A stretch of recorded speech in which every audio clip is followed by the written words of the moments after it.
out of here. I'm going to talk a lot about drills and fundamentals. Watch it. On 93.5. Watch it. And 107.5. Boom, baby. The Fan.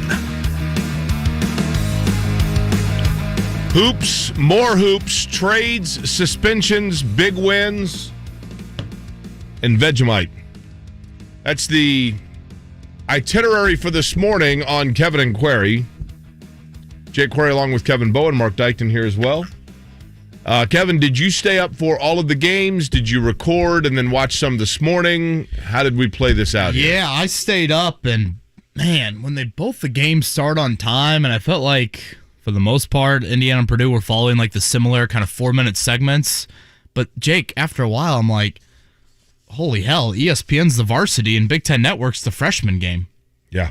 I mean, environment-wise and level of play. So I probably committed to Purdue, Illinois. But then, granted, Purdue, like they've done now for the past couple of weeks, Jake, they just take it into another gear. They do. I mean, Jaden Ivey, midway through the second half, once he turns up the wick. Yeah. And his ability to, he'll get the ball, he'll do a curl, get the ball about 20 feet out, and then seemingly through like two dribbles, just kind of he honestly looks like Frogger. Just boink, boink. He makes two moves, and like, whoa, he's on a completely different spot on the floor now. He's got 15 different gears. He does. On the floor, and no one can get from 0 to 15, I guess, with that analogy. And, guys in the first half, Ethan Morton, Caleb Furst kept him in it, when some things were struggling a little bit. And I thought Eric Hunter, the start of the second half, really bounced back from kind of a poor first half for him. So another important win for Purdue. And certainly a lot of turmoil in Bloomington, and I guess a little bit in Evanston last night as well. Yeah, so Indiana, what did we say yesterday going into that game, Kevin, is that, it's funny the things we don't know, right? So going into that game, we said, I wouldn't say it's a must-win for Indiana, but it's certainly one that would really hurt them if they were to lose. And not only does that happen, that they lose, Trace Jackson Davis again continues to just kind of be there, right? That's a compliment. But on top of that, you have obviously the suspension of 5 players. There are all kinds of rumors and there's a lot of speculation as to what happened. Several people have reported or rumored that it was related to the smoking of marijuana. Okay, I know I sound like an old guy there. Smoking the grass. Yeah, the ganja. That's right. But that was the rumor, is that 5 players were caught smoking weed, okay, in the locker room. Or, I mean, not in the locker room, in the hotel. Or tested positive. And Jeff Rabjohns notably pointed out, listen, not only am I hearing that that's not the case, but if they had tested positive, they would not have been dressed for the game. Now, I simply asked someone from Indiana the following. Did Mike Woodson discover a Mike Woodson in Alaska situation? And for those that don't remember, in 1978, Indiana played in the Great Alaskan Shootout, and Mike Woodson was among, I think it was 5, no, it might have been 7 players that were caught smoking weed on the trip. 3, I believe, were removed from the program. Mike Woodson was one that stayed with the program. Butch Carter, I think, also was one, and Carter might have been the one that supposedly went tonight and said, there were some guys smoking weed. I was one of them, Coach, I'm sorry. I don't know if that's the exact scenario. I mean, it's been 40-plus years. But, supposedly Knight removed the players that were dishonest and kept those that fessed up. Those that fessed up also happen to be the best players on the roster. Say what you want. But Mike Woodson was among those. So I don't know if that's what happened last night. I've also heard that they simply broke curfew, went out. Everything too as crazy as they went to a dispensary, which there is one in Evanston. Who knows, right? Regardless, 5 players suspended, and then Indiana loses. So that's a bad case, worst case scenario, Kevin. Yeah, I don't, and I don't think you want to either, Jake. I don't really want to get into the rumor mill, and I don't really care what the reasoning was. I assume this is something that happened on the road. Why else would they travel? Correct. So I assume this is something they did, whether it was breaking curfew, whatever, dispensary, I guess sightseeing in Evanston might be one way to put it if you're the players. At the end of the day, Jake, you just got your ass kicked at home on Saturday, and at one of the most critical junctures of the season, 5 players, 5 prominent players. And let's also mention, Jake, this is not like those are Archie's bad apples. Of those 5 players, Jake, Mike Woodson brought in 3 of them. And one of them, it's not his first suspension. Right. And Parker Stewart, multiple.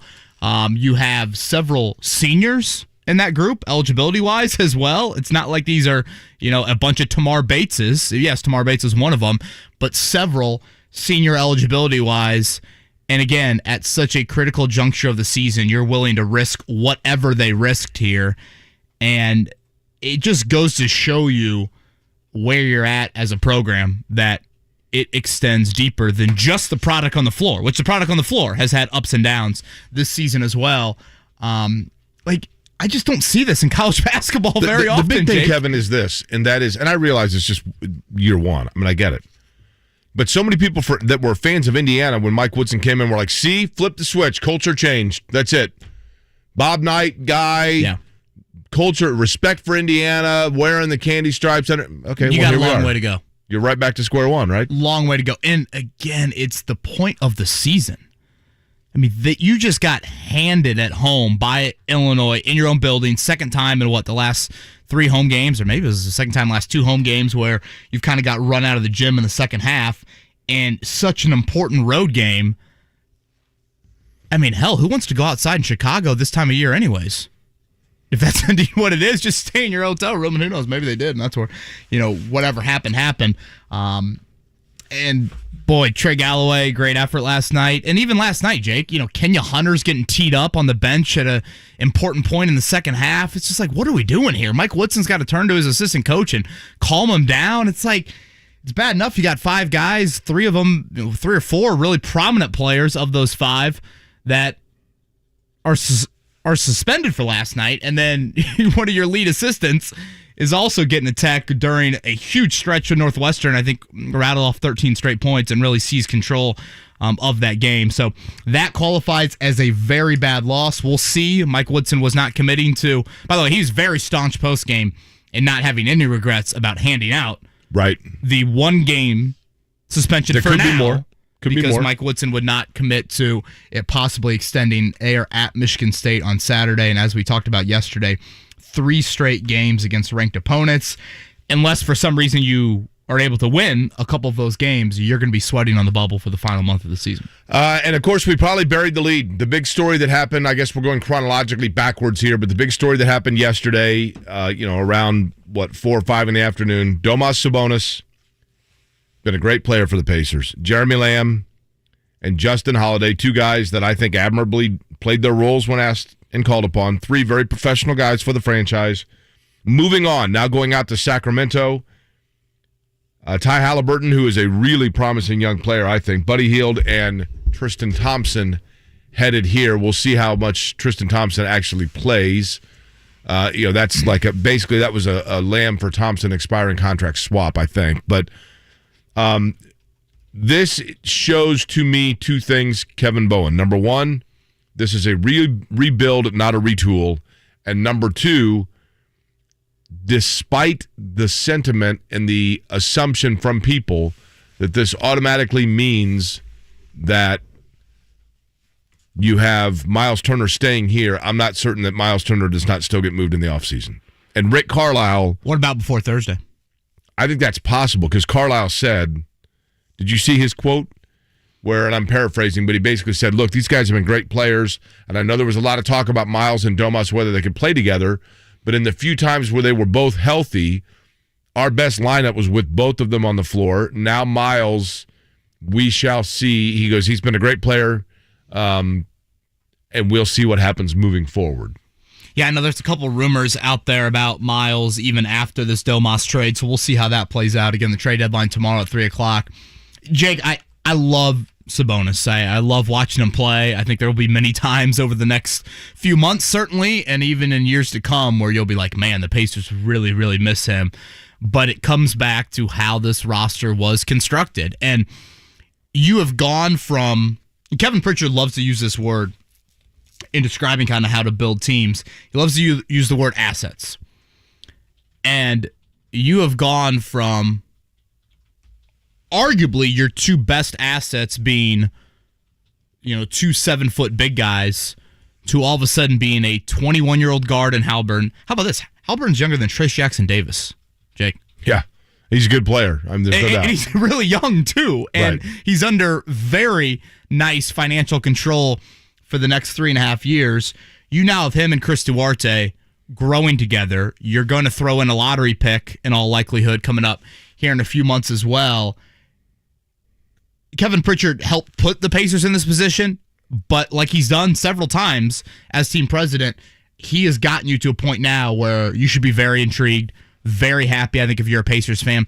Halliburton, and we'll get into this more a little bit later, Jake, he's not only a very good player, he's also the right type of player. And I'll get more into that a little bit later. But I'm a big fan of this. Again, Sabonis does so much for you from a point and rebounding standpoint, but it's guards and wings. And right now, Halliburton comes into your basketball team. He's immediately your best shooter, and he's immediately your best distributor as well. Like the same guy is that. And they have a guy 21 years old. You know, I don't know long term how much Buddy Hield fits into what they want. You know, I don't know if this is. Here's the thing. Somebody asked me this yesterday. You know, wait a minute. Isn't Buddy Hield a starting type player in the NBA? Yeah, he is. But if Buddy Hield is your first or second offensive option on the floor, you're not very good. If he's your fourth option, you're a pretty good team. And I think he is being brought in here, quite frankly, maybe more from a starter standpoint, but he's brought in here, I think, to kind of be like the Justin Holiday type role. And I think he still could be moved. Correct. That's what I'm saying. I don't know that he is one that is like, hey, that is a center piece that we are. Halliburton is, it's kind of like, Kevin, when the Pacers traded Travis Best and Jalen Rose to Chicago, and they got in exchange Brad Miller, Kevin Ollie, Ron Mercer, Ron Artest. The reality is that they were after Brad Miller. Artest was kind of the throw-in on that trade, and I shouldn't say the throw-in. The negotiation between Chicago and Indiana at that time was, we're willing to send you Brad Miller, but to make the deal happen, you've got to take on Ron Artest. And so the Pacers did that because Artest had already exhibited some cautionary patterns in Chicago that they wanted to rid themselves of. Obviously, it worked out well for Indiana for the most part. I mean, we know how it ended with Artest, but he's a great player here. But my point being, sometimes, you know, Kevin Ollie and Ron Mercer will kind of throw in pieces that, you know, you got some time out of them. In this case, Buddy Hield, I think, is, while he is a good player, I think Halliburton was the center. He was the guy they were going after. Without question. I mean, Jake, he's, in a way, his career arc is a bit similar to Sabonis. He just plays a more important position. See, Sabonis to me, we've had this discussion before. Sabonis to me is Jonathan Taylor of the Colts. He's a wonderful player who may be the most efficient at what he does in the league, but what he does in the league, unfortunately, is a position and a contribution that, while important, is getting surpassed in terms of where it's prioritized. Yeah. And Halliburton as a player, first off, he's better than Malcolm Brogdon. He's younger, he's healthier, and he's cheaper. He's cheaper, yeah, that's a big thing. There's just so many things that he checks the box there of him and Chris Duarte now growing together. Like you said, you throw in that lottery pick. We'll see what happens with Turner in the front court. Isaiah Jackson is certainly a piece to keep in mind. Like, you all of a sudden have just gotten yourself, I think, in a much better situation to now, you know, you've got 2 lottery picks in Halliburton and Duarte who have already shown like they can play in the NBA. Right. You're going to get another lottery pick here coming up. We'll see what happens with Jackson. We'll see what happens with a guy like Turner. You still have a couple of later first-round picks. And also, you know, we've got 36 hours, Jake, until the trade deadline of what else can you do. So, well, the other question would be, what pieces do they have that are of value to flip? Well, I think Buddy Hield is one of them. The Rubio expiring contract would be the other. You know, and Brogdon can't be moved. TJ Warren is one possibly. I don't know what you get for him, but if somebody wants that expiring deal. Boy, I think at this point you'd take Vegemite for TJ Warren. I've got some right here. He hasn't played. Which version? Well, I honestly either. Listen, For those watching on Icy YouTube, hot I have the cheesy bite, which is the Vegemite with a slight cheese flavor, and it's wonderful. And then your standard Vegemite, which is your B vitamins. For those that are curious, we were mentioning yesterday that we have, due to Pacer fandom, we have a core of listeners in Melbourne, Australia. And my buddy Michael, who's one of them, sent me a box of Vegemite not too long ago, like a year ago. And so I'm loaded up on Vegemite.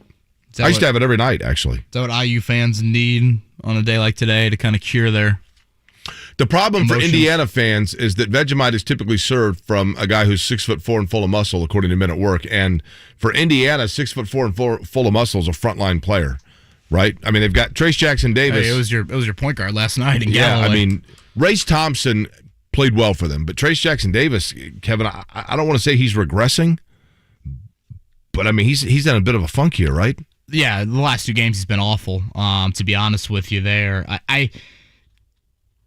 the reason for last night's loss is blamed squarely on the guys that decided to do whatever they wanted to do and take that risk, and Mike Woodson serve the punishment as is. But at the same time, you would like to see your All-American against I don't know if you called Northwestern's front line vaunted by any means. You'd like to see your All-American have a moment where he's putting his team on his back and not 4 of 13 from the floor and 5 of 9 from the foul line. And Jake, like, how many times is he just missing 3-foot shots around the rim? And I get it. He's getting doubled at times and people are swiping at him. But if you're an All-American, last night was a moment to play like that. But do you really think that last night's loss you pin on, I mean, in pin reality? it squarely on the suspended players first and foremost. Okay. Xavier Johnson going to make that big a difference for you? Trey Galloway should not be playing 40 minutes at point guard. It's just too much to expect. That's fair. I would think outside of that, though, you're looking at guys that are rotational players at best. Yeah, I guess Johnson more so, but I mean, Jake, they're playing the walk-on from Zionsville. Like, it just, you are now all of a sudden having to scramble minutes-wise and put guys in positions that shouldn't be put in those sorts of spots. Between the Pacers, Indiana, and then I don't think they played last night, but the next game of IUPUI for those 3 teams, could there be a higher number of guys who were not on the roster at the beginning of the year stepping onto the floor for between 3 teams? I totally forgot the Pacers played a game last night. Totally. They got waxed, right? I actually watched a little bit of it early on. I'll give you the full rundown of it on the Big O Tire Sports Center update coming up. Let's do that. We're going to get more into Tyrese Halliburton as well. I think this is an intriguing move for the Pacers. On the court, certainly, but really important in terms of makeup, him and Chris Duarte. We can touch on that as well. If you guys got thoughts on Indiana and Purdue from last night, we'll hear from you. 317-239-1070 as well. We'll play some Mike Woodson audio when we come back. His post-game comments on the suspension of 5 players from last night. Indiana losing 1 that they really, really needed to have. It's Kevin Moe and Jake Query, Mark Dykton on a Wednesday.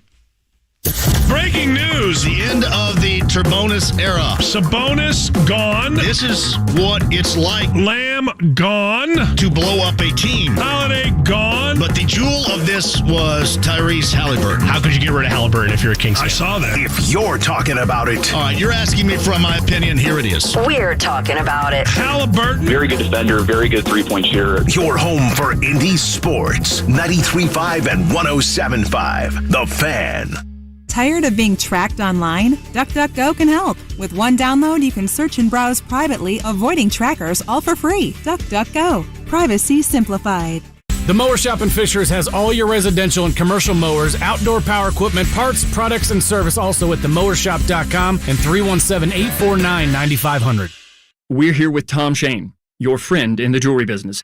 Tom, can we ask you a few questions? Sure, go right ahead. The most romantic holiday is almost here. Mm-hmm. What's a gift that will really wow my Valentine? Anything with diamonds would make a great gift. Our diamonds are natural and hand-selected at the source. What do you recommend? Diamond stud earrings are always popular. We have studs from under $200 to many thousands, and boy, do they sparkle. But what if she already has studs? Get her earring jackets to dress them up, or a diamond pendant or a tennis bracelet. Stylish options she can wear every day. Sounds like a perfect gift. We have beautiful fine jewelry in every price range, as well as great financing options. Do I have to wrap the box myself? It's tied with a burgundy bow and ready to give. Now that's a real friend. Now you have a friend in the jewelry business. Shane Company and ShaneCo.com.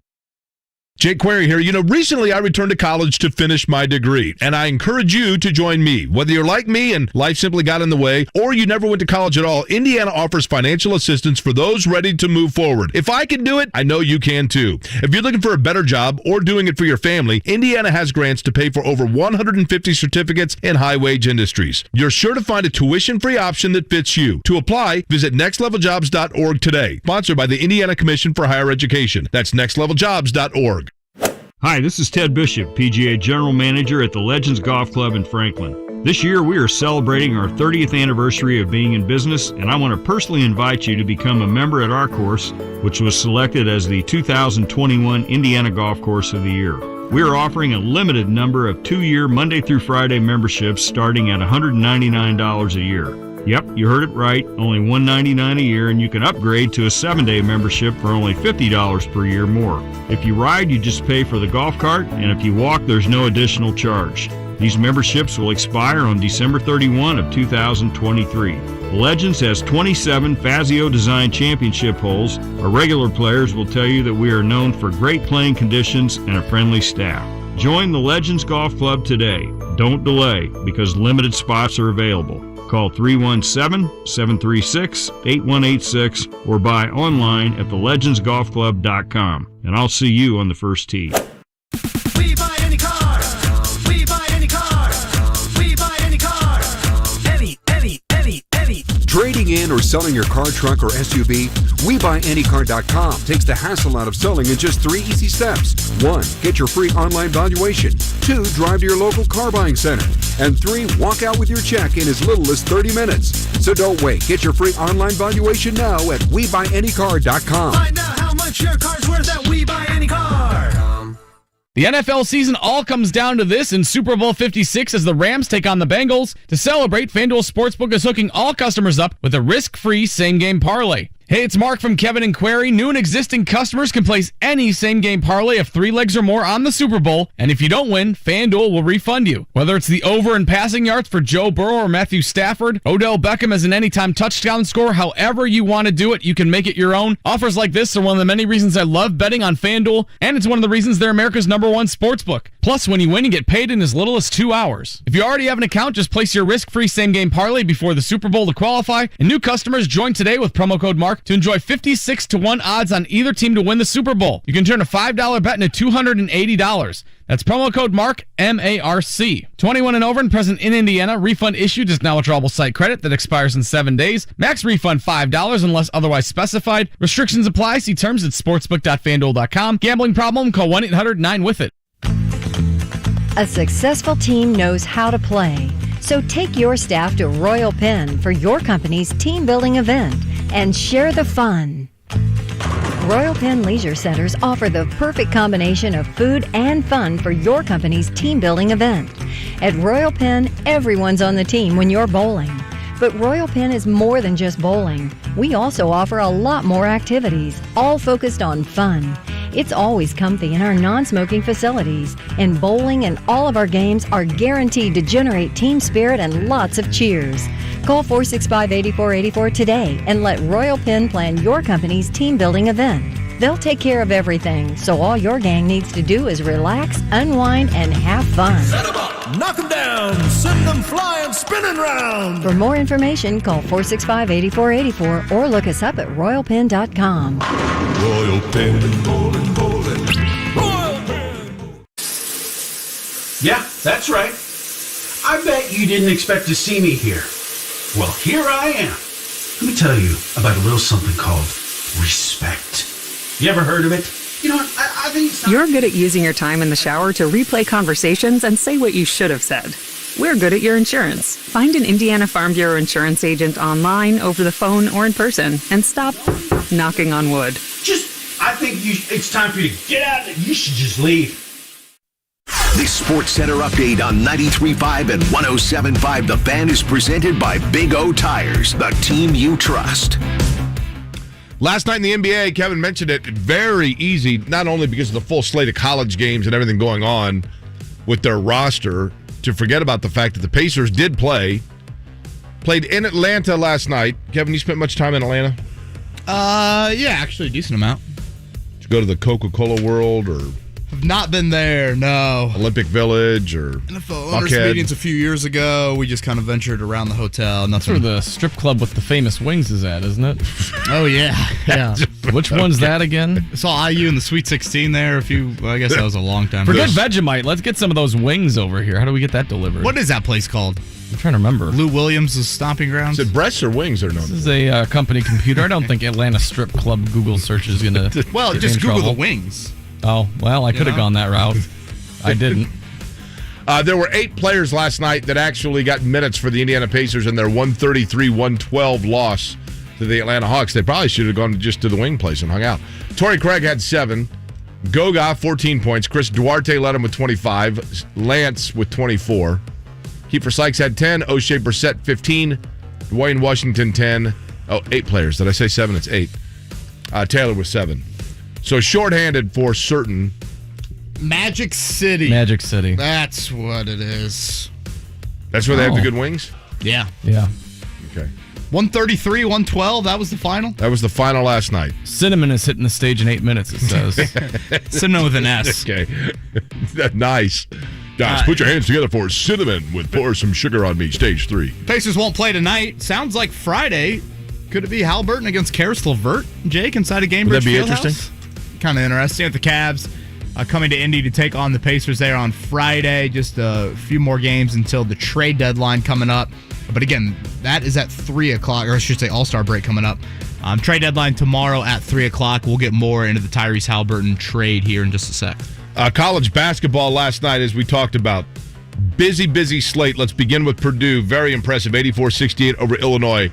That game almost told me more about Purdue and their ability to just start to pull away than it did Illinois, because I didn't see that as an indictment on Illinois. I think Illinois is a really good team, Kevin, and I think they showed it again last night.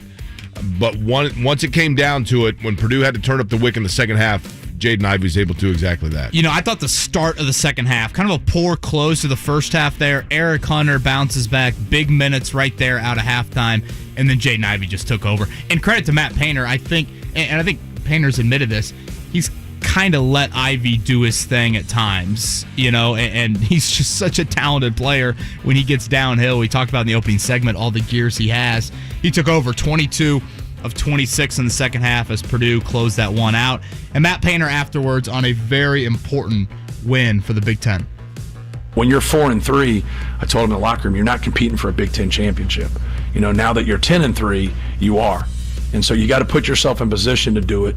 And now we've put ourselves in position, and now, you know, we just got to take care of business. But Illinois is in the same boat we are. Wisconsin's in the same boat. You know, Michigan State, you know, still can get there. Ohio State can still get there. There's probably another team or two in there that, you know, can make a run at it. So you still got to keep your focus and understand what you have to do, especially on the road. You know, you got to be able to win road games if you want to win a Big Ten championship.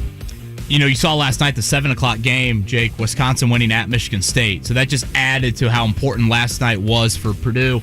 They've got a pretty manageable stretch coming up, but they still go to, I believe, Michigan State and to Wisconsin there, and obviously lost to Wisconsin in Mackey earlier this year. So really, really important for Purdue as they continue to maintain pace near the top of the Big Ten. Elsewhere, and by the way, my huge apologies here to JC, who's going to be thrilled with this transition. You two, I don't know if I should say that word on the radio. You guys just spent 1 minute on the Boilermakers' victory and 8 minutes talking about the losers. You homers are a joke. I can't wait for Dykton to take over the show and push Query out. Stay at the track, chump. Okay. So I will now talk about Indiana, but here's the thing. We're talking about the fact that I think I actually said... That was at least creative by... It is. I think I actually said Mike Woodson was supposed to change the culture, and it's same old Hoosiers. Like, I was hardly singing the praises of Indiana. 5 players suspended, Mike Woodson announced before Indiana's game against Northwestern last night, and then the Hoosiers fall to 16-7, 7-6 in Big Ten play, reeling at the wrong time as Northwestern wins 59-51. Mike Woodson on the suspension of Christian Lander, Tamar Bates, Michael Durr, Parker Stewart, Xavier Johnson. Here's Woodson. They broke rules, and they were punished for it. And, you know, we're going to be a team and you set rules that guys got to obey by as a team, then that's what you got to do. You got to do all the necessary things to help your team win on and off the floor. Did somebody have a microphone right next to their keyboard, or was that next to a running water fountain? I was going to say, was it raining last night out there? Might have been raining in the hotel room the night before. It sounded like. I'm going to do my interview outside. Jake, this is not Archie Miller bad apples. Of the 5 guys there, several that Mike Woodson recruited himself in Xavier Johnson and Michael Durr and Tamar Bates. Clearly, the culture at Indiana still needs a whole lot of work. I guess kudos to Mike Woodson for establishing rules and sticking by them. But I think it just goes to show you where you're at right now as a program and still where you need to go, because you just got handed by Illinois in the second half. And, we don't really care too much about that Northwestern game. We talked about it yesterday, how important that last night was for you, and some guys clearly didn't see that. I did get a kick out of it last night, the number of people that were like, see, Coach Woodson is doing it just like Coach Knight. Would have sent all those guys home. Coach Knight would have had them on the next bus out of town. Actually, Coach Knight had 7 players during a Great Alaskan Shootout trip in 1978. They got caught smoking weed in the hotel. One of them was Mike Woodson, who graduated from Indiana in 1980. Yeah, I mean, they were disciplined, but let's not pretend that, like, Knight was just that's it. Knight then explaining the players that were cut versus the players that were kept were those that were dishonest versus those that confessed. Woodson made it pretty clear afterwards, Jake, he's still not sure how long this suspension will be. It's at Michigan State on Saturday, Wisconsin, and at Ohio State next week. As far as the game, Trey Galloway, I thought played pretty well. Played a so whole did lot Race of minutes Thompson. For you. Yeah, Thompson for sure. Trace Jackson Davis, 4 of 13, and boy, Miller Kopp. You transfer from one school to the other, and you go back and play in that home arena. Oh, boy, that was not one that he is going to want to remember as well. A 13-0 run by Northwestern in the second half, and they get a win that, gosh, it looked like those kids had never experienced a win like that, watching them react to it. Creighton over Butler last night, 54-52. Dogs dropped to 11-13. They're 4-9 in conference play. Evansville over Indiana State, 65-56. Central Michigan over Ball State, 89-85. Cards now a game under 500. We come back here on Kevin and Query. I want to hear your guys' thoughts on whether it's a little college basketball last night or the Pacers trade of Domantas Sabonis, Jeremy Lamb, and Justin Holiday for Tyrese Halliburton, Buddy Hield, and Tristan Thompson. Trade deadline again Thursday at 3 o'clock here.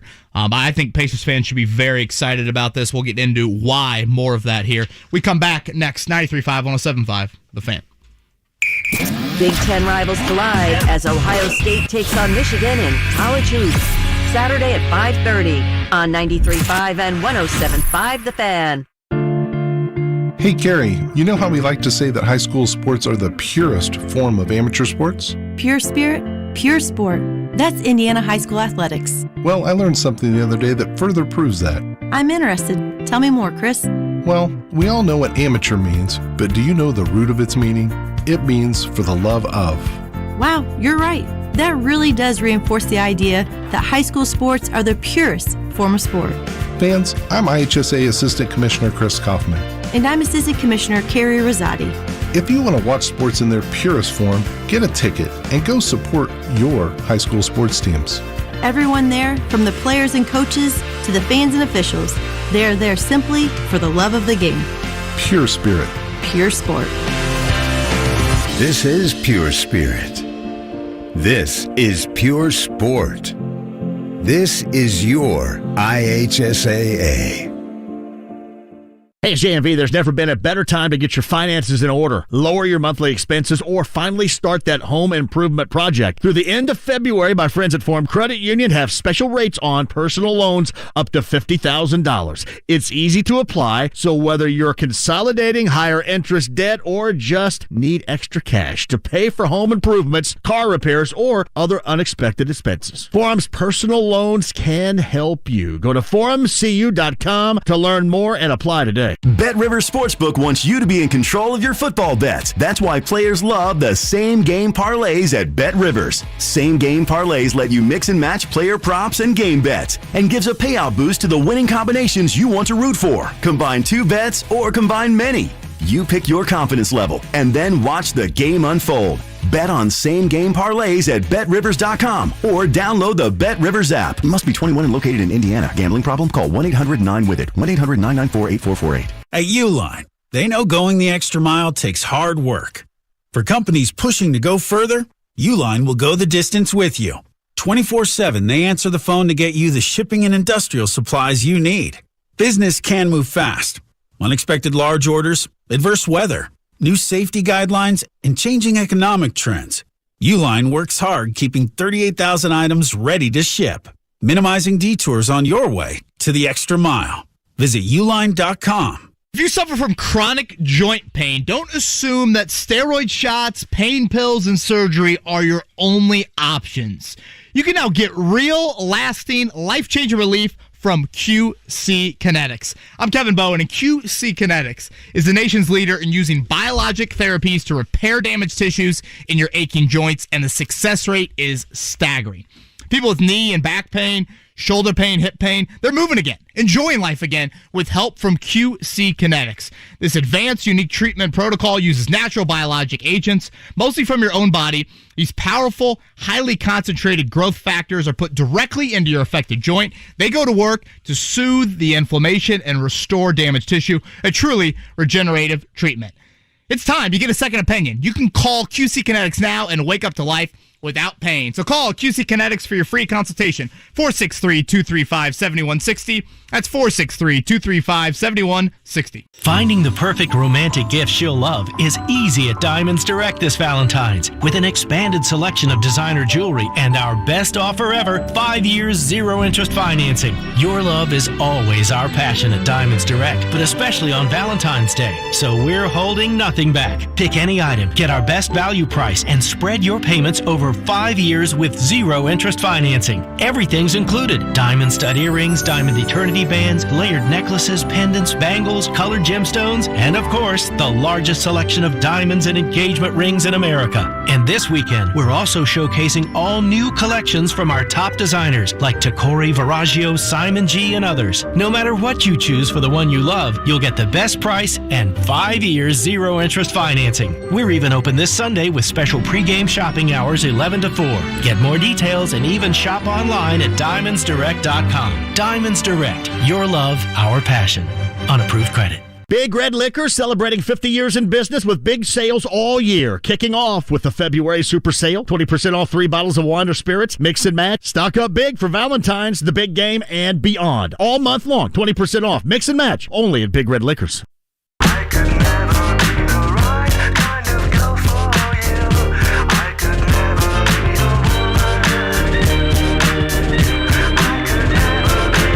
Listening to Kevin and Query on 93.5 and 107.5. The Fan. 23 minutes before the hour of 8 o'clock. Jake Query along with Kevin Bowen. Mark Dykton here as well on what looks to be a good-looking morning. Sun starting to rise.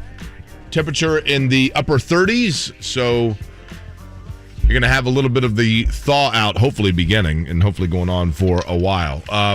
The big news last night, clearly, and I realize it was a full slate of college basketball and great games last night in college basketball. But the Domas Sabonis news is also huge, Kevin. So, let's get into that a little bit. I think that I was admittedly a little bit surprised that Sabonis was the piece of the two between Sabonis and Turner to go. I think Miles Turner is still in play as a possibility. You think the injury played into that? Possibly, yeah. Although... Here's my other thought on it. If Kevin Pritchard is going to rebuild the roster, and listen, I love Sabonis as a player, but Sabonis is one that in order for him to be effective, the ball comes in on the low post, and it he's got an array of moves on the low post with the ball, but your ball movement kind of slows down a little bit when it goes into Sabonis. Turner, on the other hand, now what you get in Turner is you can bring him back down. You don't necessarily need him on the outside shooting, rainbow threes from 35 feet out if you are sticking with him. But if you look at their roster, Kevin, moving forward, you have Halliburton, who we know is going to be here, right? I mean, one would assume he is not a piece they acquired to flip, okay? Chris Duarte, I think through the movement of Justin Holiday out of town and the other pieces that they have sent out or traded out leads you to understand that Duarte is clearly getting an elevated role, right? Isaiah Jackson, I think we can safely say, is going to get a lot of minutes, and that athleticism is going to be coveted. And then, a Buddy Hield, maybe if they hold on to him as a complimentary piece. Ricky Rubio, you clearly are just getting cap space. They acquired an additional first-round pick, so they're going to have 2 of the first, let's say, 25 picks in this year's draft. I think that there is probably a temptation or a curiosity for Kevin Pritchard and Rick Carlisle to see how Turner meshes with that and allowing him to be the defensive piece to go with then athletic offensive pieces around him. And if there is not indication, and he may still be moved by Thursday, Miles Turner. I'm not ruling that out, but I think if I had to guess, I would say he is going to get the rest of this year to see how he plays with some of the younger players, and then you figure out whether you want to move him in the offseason. Yeah, as far as Turner on the post and things like that, Jake, I feel like we've seen that. It's not going to end well. I still think he can be a very suitable and fine player within your starting 5 and how the makeup is going. I've always said this about Turner. It's not so much that, I was anti-Turner. It's just the roster construction. And, Jake, I've always felt this about Turner. Larry Bird put some wild expectations on him very early in his career. And I think that is something that Pacers fans have always come back to, of like, they have these grand expectations with Turner, and it's probably a bit unfair that we throw those out there.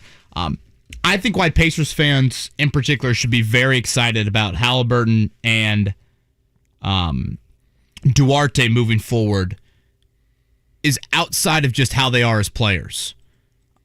I think they are wired exactly what this market needs. And by that, I mean this, Jake, and I think I've used this analogy before of like when Notre Dame football gets ready to recruit and they have the top 150 kids in the Rivals.com rankings or whatever rankings, well, inevitably there's a chunk of them that they just can't go after, or they have to be realistic and say, we're not going to get those guys. Well, I think when you're the Pacers and you're in this market and how the game of basketball has evolved, and whether it's the AAU culture, or particularly I think in America, about kids that grew up in California, New York, they could be on the same, sort of, whether it's high school team, they go to the same prep school, or, they're on Team USA stuff together, or AAU programs, whatever. There is a teaming up mindset to, I think, a lot of these kids growing up. I think Duarte and Halliburton are different. Duarte, of course, comes from Puerto Rico. Right. Went to a junior college before he went to Oregon. Halliburton was a 3-star recruit, Jake. He went to Iowa State. You look at his offers, it's like he visited Northern Iowa coming out of high school. He wasn't even a highly ranked guy on his own college basketball team. I think they are wired in the way that there is the potential that they could want to grow here and stay here, like we've seen a little bit with Donovan Mitchell in Utah. And again, Giannis, foreigner, Jokic, foreigner, but those two guys in different markets. These guys don't come from a 5-star AAU, I go to La Lumiere or wherever these, prep schools. I sat in a dorm room during Nike ABC camp with 3 other guys when we were 17 talking about how we're going to hook up more 25. Right. Pretty much. And I think that is so important for Kevin Pritchard to identify that and find that. Again, who knows if it's going to work out, but now you have 2 guys that I think are very like-minded, can embrace being in this market, have just this tremendous love of basketball, and have seen their games just kind of grow over the past few years and have not always been spoon-fed number 1 6th grader in the nation and have been waiting for this day their entire lives. But I think what you have, Kevin, the one area where I'll disagree with you a little bit in terms of Miles Turner. Well, I'm just talking Halliburton and Duarte. But I think that Rick Carlisle and Kevin Pritchard both have realized that in today's NBA, you've got to play with a little bit of a defensive mind, but more so at just a faster pace. And look, disingenuous to say that I've seen a lot of Halliburton play, but I think that a lot of that pace stems from, you don't necessarily need 5 guys that are all 5 running the floor, open, move the ball around, score from anywhere wings. But I think pace is dictated a lot of times by rim protection defensively and the ability to quickly get the ball going in the opposite direction. And that's what I think intrigues him about Miles Turner of, hey, you're playing Atlanta, Trae Young drives through the lane. We have the guy that can disrupt his shot, get that ball, and then get it quickly going the other direction. I think that is of intrigue to them. Yeah, and I guess what I'm getting at with Turner, Jake, is I just don't want people to all of a sudden expect he's going to be posting up and scoring 3 out of 4 times. No, totally agree with that. Like, totally agree with that. I know Turner wants a bigger role. Jake, he doesn't deserve a bigger role. Like, he can be very fine in the role that he's in. He might get more minutes. He might get a few more touches now without Domas if he is indeed here moving forward. But, Miles, you can still be a very important piece if you're protecting the rim and shooting the occasional open 3. So, I think that's what I would like to see moving forward. But again, I think if you're a Pacers fan right now, with how Halliburton plays, how Duarte plays, I think they complement each other really well there. And I just think how they're wired. They have an ability to want to embrace being here, and you've got them under team control. That's the other thing about the NBA, Jake. When you draft guys or get them on rookie contracts, Paul George was a Pacer for what? 7 years? Yeah. That's right? Yeah, something like that. And that's longer than the NFL has control over a guy on a rookie deal. Like, you have an ability to make a very impressional feeling on them. Halliburton's a Midwest. He's a Wisconsin kid, so I guess there's a little bit of ties with that as well. So it's not just that I'm intrigued about his game. And for those that haven't seen him play, Jake, when you watch him shoot the 3, you won't love how it looks. It's kind of like he's playing beer pong a little bit. It's kind of like a shot put. But it goes in. He shot over 40% each of his first 2 seasons, which is an extremely high number, and he can distribute. 7 assists and 2 turnovers is definitely a ratio that you love to see. Do you recall former Miami Heat predominantly player that played at Temple, Eddie Jones? Oh, sure, yeah. That is the cousin of Halliburton. Really? Learn that today. See the things that you learn? You learn something new every day. Now, Eddie Jones could really score, right? Yeah, he was actually kind of your typical wing defender type player who could score before that was really in vogue, right? But his defense was primarily what kept him in the league. Probably he and Aaron McKee were a good pairing in Temple. That was the Temple team in '93, by the way, that lost to Indiana in the tournament. And as the Indiana bus was leaving the arena, John Chaney flagged down the Indiana bus and walked onto the bus and was like, listen, it sucks for us that we just lost in the NCAA tournament, but you guys play the way we want to play, and your program acts the way we want to act, and so we want to wish you the best of luck, and Temple's going to be rooting for you. And multiple guys that played at Indiana at the time were like, man, it was super cool. Super cool of him to do that. Mike Woodson should have had Chris Collins come on the bus last night and say, this is who we want to be. Well, listen, Chris Collins last night, as I'm watching Northwestern, I'm thinking to myself, Kevin, like Northwestern kind of kicked through the door a couple years ago, and then now they're just back to kind of being Northwestern. Yeah. Which is all the reason why I think what we saw last night is one team in Purdue cementing themselves back into the 1 seed line, right? Definitely, yeah. And then a team in Indiana that is cementing themselves as backpedaling towards the bubble. I mean, they're in danger here. If you look at... They got 3 straight ranked teams. It's a huge stretch here for both. Let's look at both of them. Purdue's stretch. They go at Michigan now tomorrow night. That's a makeup. Michigan right? did play last night, just for those curious about rest in between this kind of cramped week. And then they've got Maryland on Sunday, and then at Northwestern and Rutgers. They get the rematch with Rutgers. So if they can get that Michigan game, and they don't have a ranked team for which a is while, right? Look, I know Michigan is down this year, but it's still, as we saw when they came to Indiana, they have the potential to play really well. But they go those 4, Maryland, down, Northwestern, Rutgers. Then you set up for a really big stretch to close it out for Purdue, at Michigan State, at Wisconsin, and Indiana. But Purdue's put themselves in really good position here. Indiana, on the other hand, backpedaling a little bit, back-to-back losses, okay? And that's not a good loss at Northwestern. And you don't know, of course, who's coming back from suspension, but at Michigan State, Wisconsin at home, at Ohio State. Indiana's in danger here. Now, they have the opportunity to right the ship with that stretch. Yeah. But, Kevin, they're in danger of it completely getting away from them. I mean, they'll be on the wrong side of the bubble, you would think, if they lose those three, right? Wouldn't you be 7-9 in the Big Ten? Yeah, it's not like your non-conference was honestly, you probably then are holding the door for Notre Dame. Non-conference, wow. Who enters in, right? Or your Cowboys. Cowboys are in, buddy. Are you kidding me? I make too. Wyoming's in. What are you talking about? Dayton first, the play-in game. Wyoming, Notre Dame. That's going to be the play-in game. Okay, Jake and I are doing the show from there. Can we let's just declare right now that if Notre Dame and Wyoming are playing each other in a play-in game, yeah, we got to be there. But I mean, we absolutely got to go to Dayton. Sitting on opposite ends of the arena, we can't be next. I'll to each wear other my Cowboys hat for 40 minutes. We can even ride my band snow cap. We can even ride my bandwagon all the way over there, all the way across I-70, right? Eating Vegemite the whole way over there. That's exactly right. Well, maybe I'm making too much of this, Jake, but I brought it up yesterday.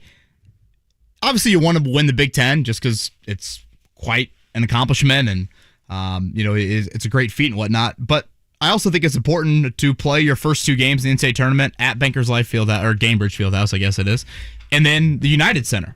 You can bust to both those venues. You're going to have a heavy home crowd, and you would think the winner of the Big Ten is probably going to have the edge in getting that Midwest number one seed. And I think that was also important for Purdue last night because with their schedule, still having a trip to East Lansing, still having a trip to the Kohl Center, like you said, have already lost to Wisconsin at home. With the Badgers winning last night, really important for Purdue to add to the resume, but also maintain. They're right there atop the Big Ten with, them, Illinois, and Wisconsin, I think, are all at 10-3. Let me tell you one potential curveball here that could throw like a monkey wrench into all this, okay? And I'm not saying, there is precedent. I realize I'm going back way too far with said precedent, but there is precedent in this. If Wisconsin, Purdue's got Wisconsin at Wisconsin on March 1st. If Purdue were to go and lose that game and Wisconsin was to beat Purdue, but let's say that Wisconsin, and I don't know the remaining schedule, but if Wisconsin has 2 losses left in them, if Purdue were to win the Big Ten, but to do so with Wisconsin having swept them, could Wisconsin get the number 1 seed over Purdue? I'm assuming it happened in 89. It happened. Illinois swept Indiana. Illinois got the number 1 seed. Indiana was the Big Ten champion. And ironically enough, Michigan wins the national title as the 3rd. But because of the sweep, if Wisconsin sweeps Purdue, but Purdue wins the Big Ten, who gets the number 1? Well, 2 things. I think the Big Ten tournament would be very important in further adding to your resume. And then I don't pretend to know Wisconsin's non-conference schedule, and I think Johnny Davis, their star, missed some time in the non-conference, but Purdue had a better non-conference, right, than Wisconsin did? I know North Carolina's like a bubble team, but you would think a neutral court win over Villanova is at least something. I don't know what...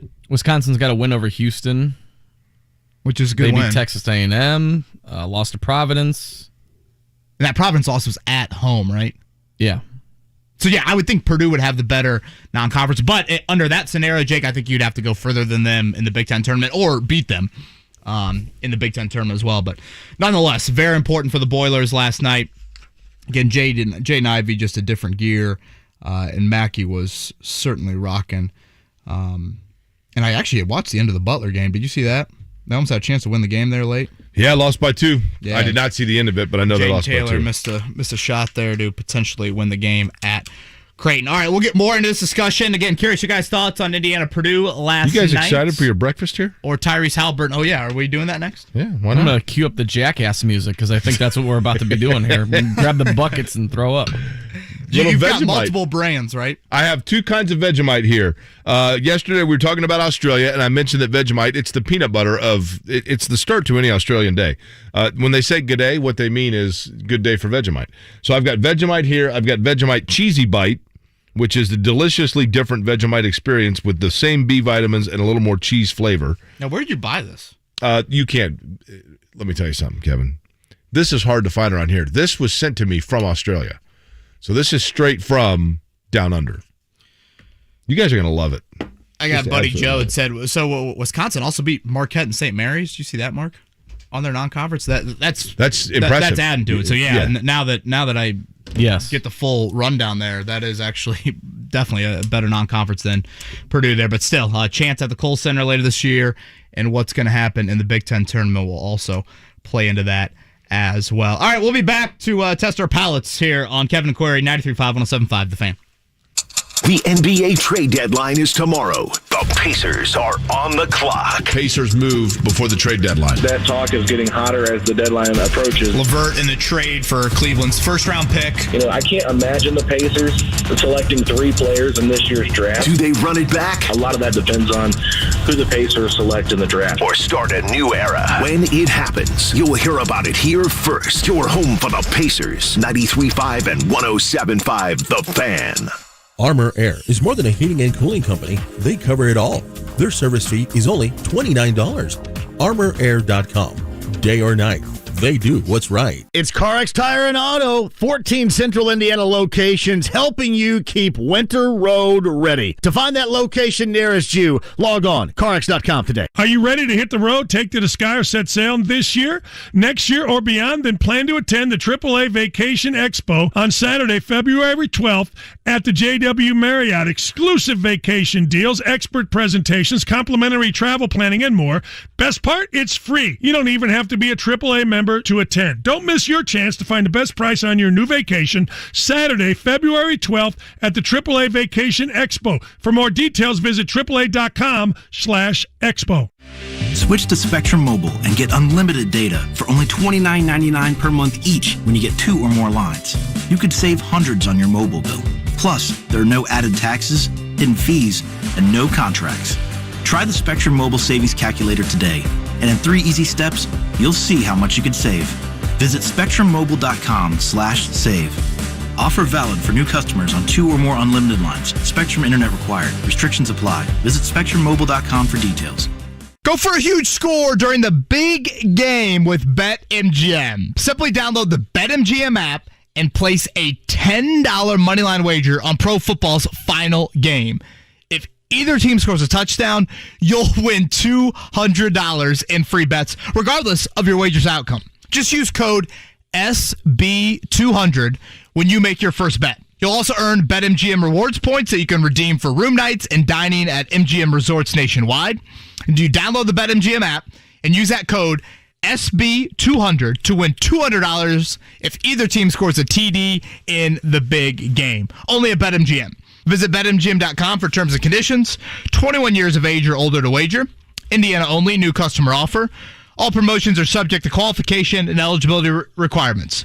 Rewards issued as knowledge-drawable free bets or site credit. Free bets expire 7 days from issuance.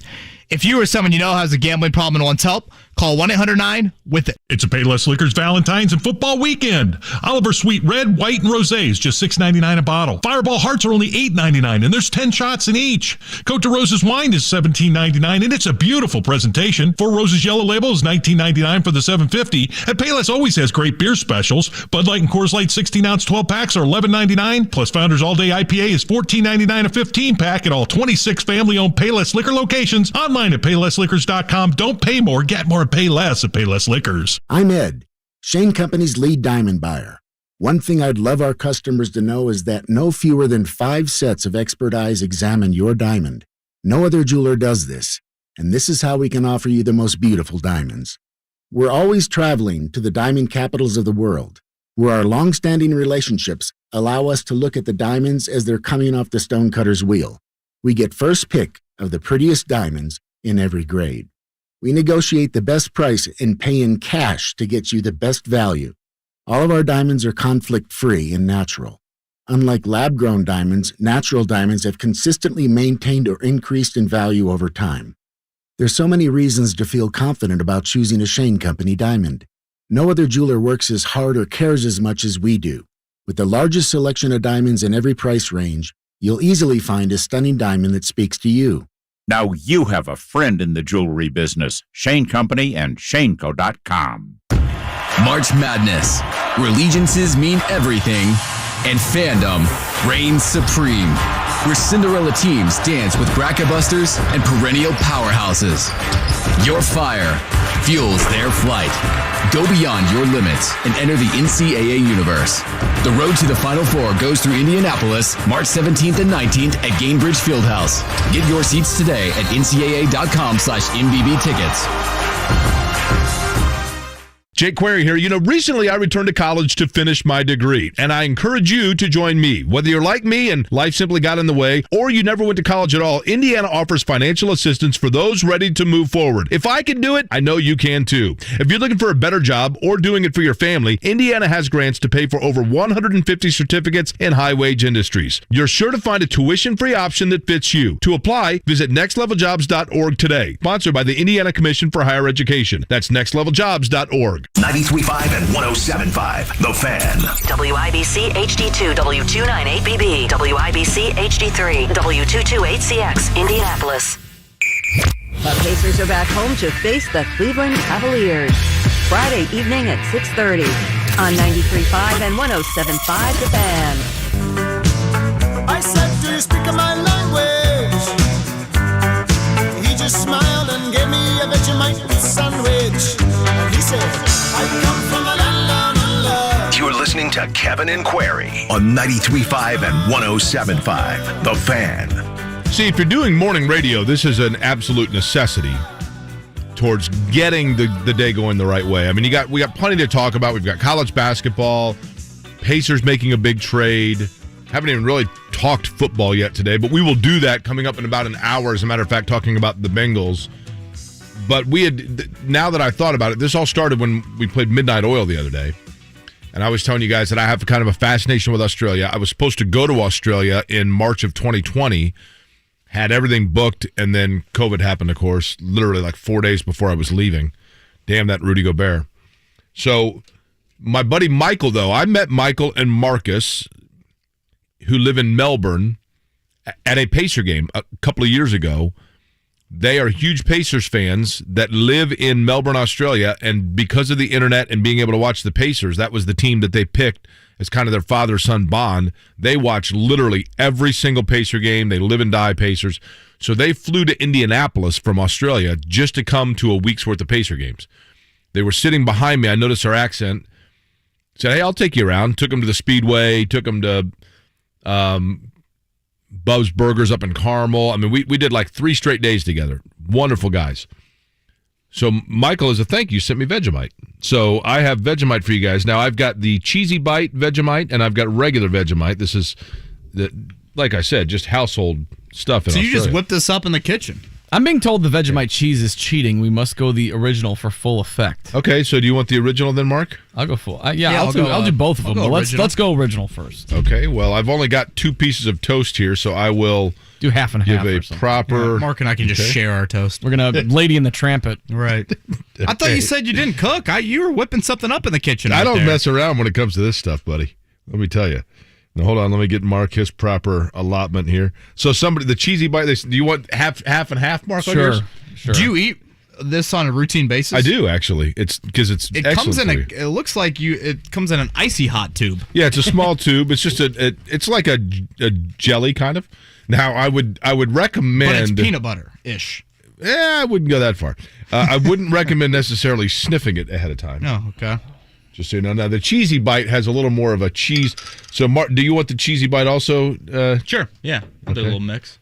And we'll do the Cheesy Bite on. So, the Cheesy Bite looks like Nutella. It's a little bit of a lighter spread. How does this compare to the St. Elmo? I was going to say, I'm getting flashbacks all of a sudden. Do we have to sign a waiver before we eat this like we did? I'm guessing that there were 3 pieces of paper we had to sign for that St. Elmo shrimp eating contest. Do you remember when you used to, the WWE, they used to say, we'll sell you, or monster trucks, they'd say, we'll sell you the whole seat, but you'll only need the edge of it? I'll give you the whole piece of toast here, but I'm guessing that we don't get through the whole thing. Okay, so Kevin, here you go. Oh, wait a minute. I've got a little bit more spread to go on this side here from Mark. Very excited by this. I wish we could, folks that are watching on YouTube, to get the full experience. We've got it on Kevin's camera, so Kevin can give him the whole taste test effect. So here we go. Should you play the music while you're doing this? Are we still on the one camera? Here you go. What would you like to hear? Kevin, there's yours. Oh, whatever. It's down under, I guess. Here you go, Mark. Boy, that cheese does not look like cheese to me. So is this the cheese on the right, I assume? The darker side is just the straight Vegemite, and then the other side is the cheesy bite. Great job on the I'm smelling it. On the toasted. Yeah, I'd recommend not sniffing it ahead of time. You just get right into it. Kevin is taking his bite. Let's see. Mark is taking... Jake, that's horrible. Absolutely horrible. Good Lord. Mark almost immediately recycled. What is peanut butter about that? It's a common spread. Wait a minute, did you put it down? You didn't try the cheesy side. Well, I'm going to first swallow this awful piece of... This is what we're doing right now. Unbelievable.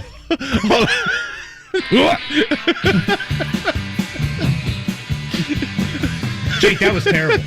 Mark, oh man, Mark is struggling. With you too. What's doesn't that? go away. Yeah, there's like a bite to it, like a. It's a yeast extract. It's loaded with vitamins. Here, I'll show you right now. Why aren't you eating with us? By the way, I will. Here, right here. Oh, I got my own. God. So now do I go to the cheese side next? Sure. Try the cheese side and see how that goes for you. Uh huh. You said don't smell it. No, just go right with it. The cheese has it's a cheesier, so it's not bad. Oh man. Yeah, you winced. I went. You know, I'm like trying to not chew my mouth open here, but talk.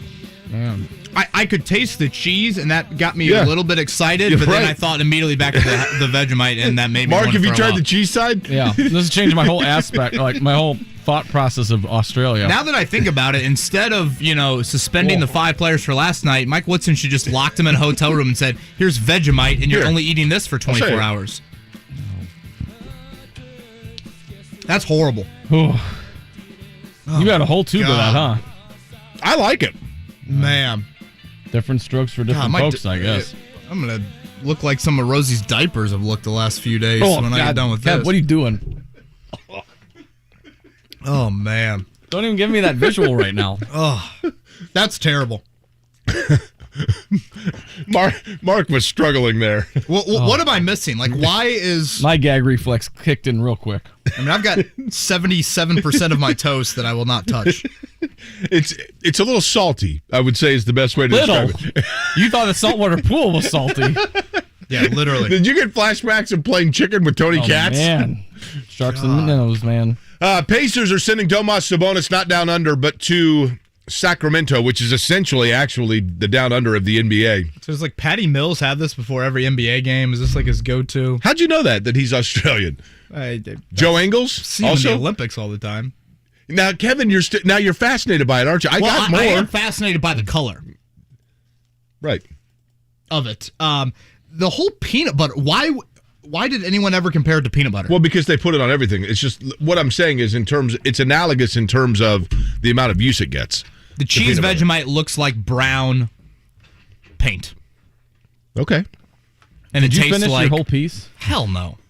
I'm like debating just. I'm gonna have one more bite. Come on. I'm gonna do one more bite. Go one more, Mark. Come on. I'm gonna go regular. Right here. You ready? If you want me to do the whole thing, I'll do it. I'm not promising. I'm not gonna barf though. One more. No, if I do the whole thing, it's gonna be just Jake for the final hour. I just finished my piece. Salt. The immediate salt. All right. Mark, go ahead. I'm going full toast. Here we go. You just put the whole thing in. Oh my God. Oh man. That's awful. Oh my God. I hope we don't lose our down under audience because of this, but we might go down in those rankings from yesterday, Jake, after this. Yeah, we're now here's the thing.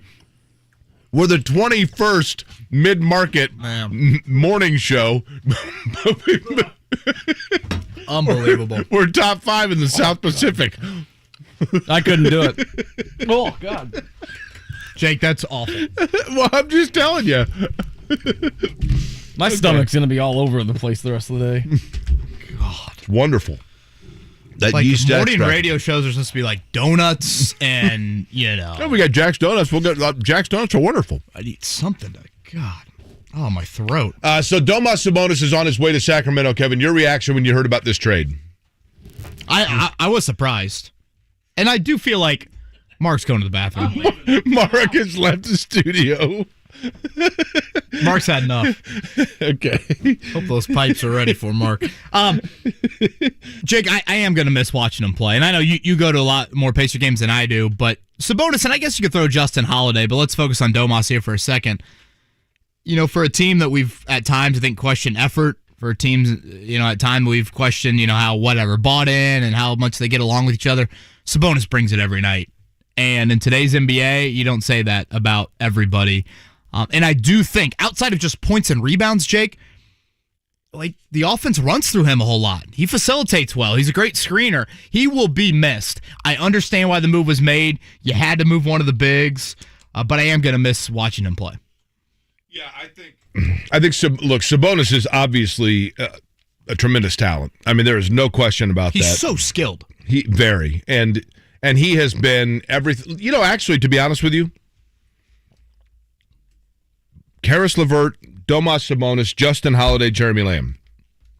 4 guys that were here during not so copacetic a period in terms of wins and losses that were all 4 really good, I think, players and members of the franchise. I mean, Karis LeVert, we know about what happened when he first got here. I think it's easy to forget. I mean, he was diagnosed with, kidney cancer when he first got here, and thank goodness that he had to go through the physical, and they caught that.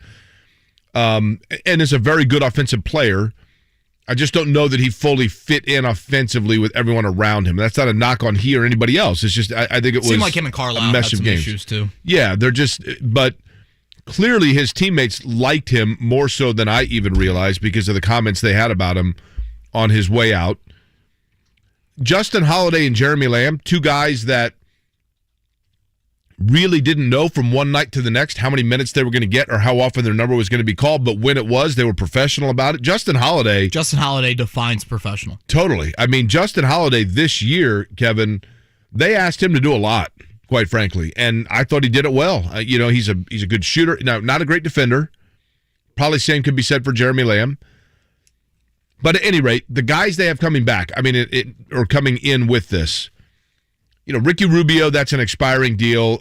I'd be surprised if and of course he's hurt, right? So maybe you flip that. Tristan Thompson. Are the Kardashians still around? Do we know that? For the women of Indianapolis, it'd probably be best if Tristan Thompson did not make an appearance here. Yeah, he likes the girls, right? He likes the ladies, right? Correct, yeah. One of my wife's friends was texting me yesterday, giving me the lowdown on Tristan Thompson off the court. Jake, boy, you thought Vegemite was bad. You should see all the matters Tristan Thompson's dealing with. Now, will Khloe Kardashian be here if he plays? Do we know? I've heard they're kind of on rocky ground right now. I believe he has impregnated another woman. Okay. Mark, do you follow this? Do you seem to know? Clearly. No, I have no idea. I know they're still together. They are? No, I said I didn't know they were. Well, you never know. It depends on the week, right? With the Kardashians. But I don't believe he is expected to ever put on a uniform. Correct. I think this is going to be a lot like when they traded, for example, Brad Miller to Sacramento. Didn't they get like Nick Stauskas a few years ago? Remember that name? Sorry. Did they trade Brad Miller to... Yeah, they traded Brad Miller to Sacramento, right? And they got back Scott Pollard and Danny Ferry. Was that Peja? No, they traded Artest to Sacramento for Peja. That was it. But...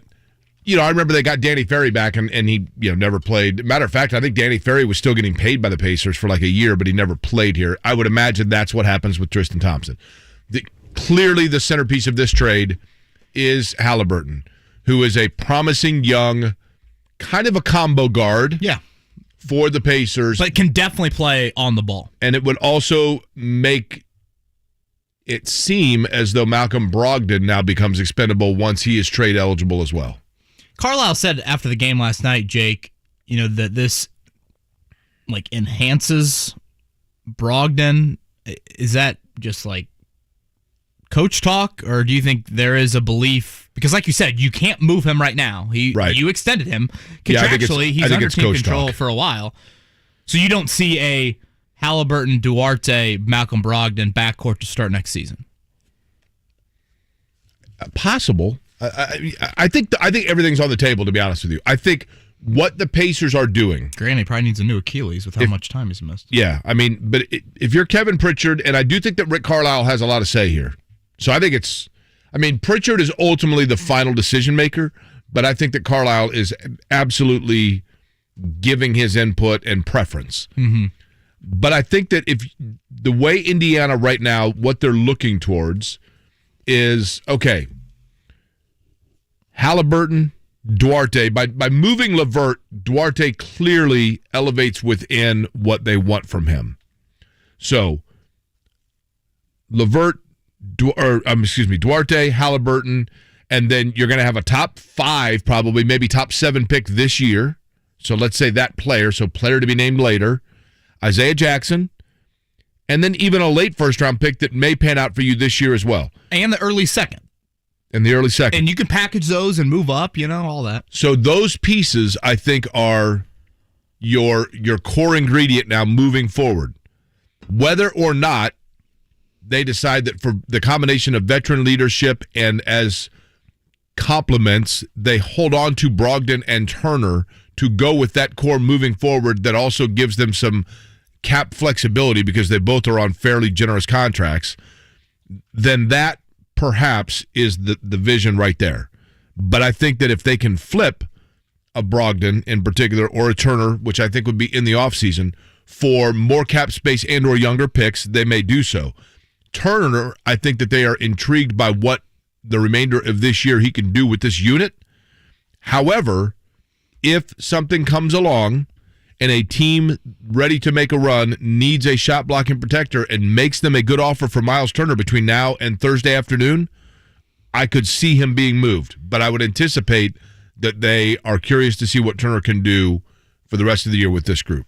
There was a couple rumors yesterday, Jake, of Miles Turner, I think, to the Raptors for Goran Dragic, who I assume was an expiring contract and a first-round pick.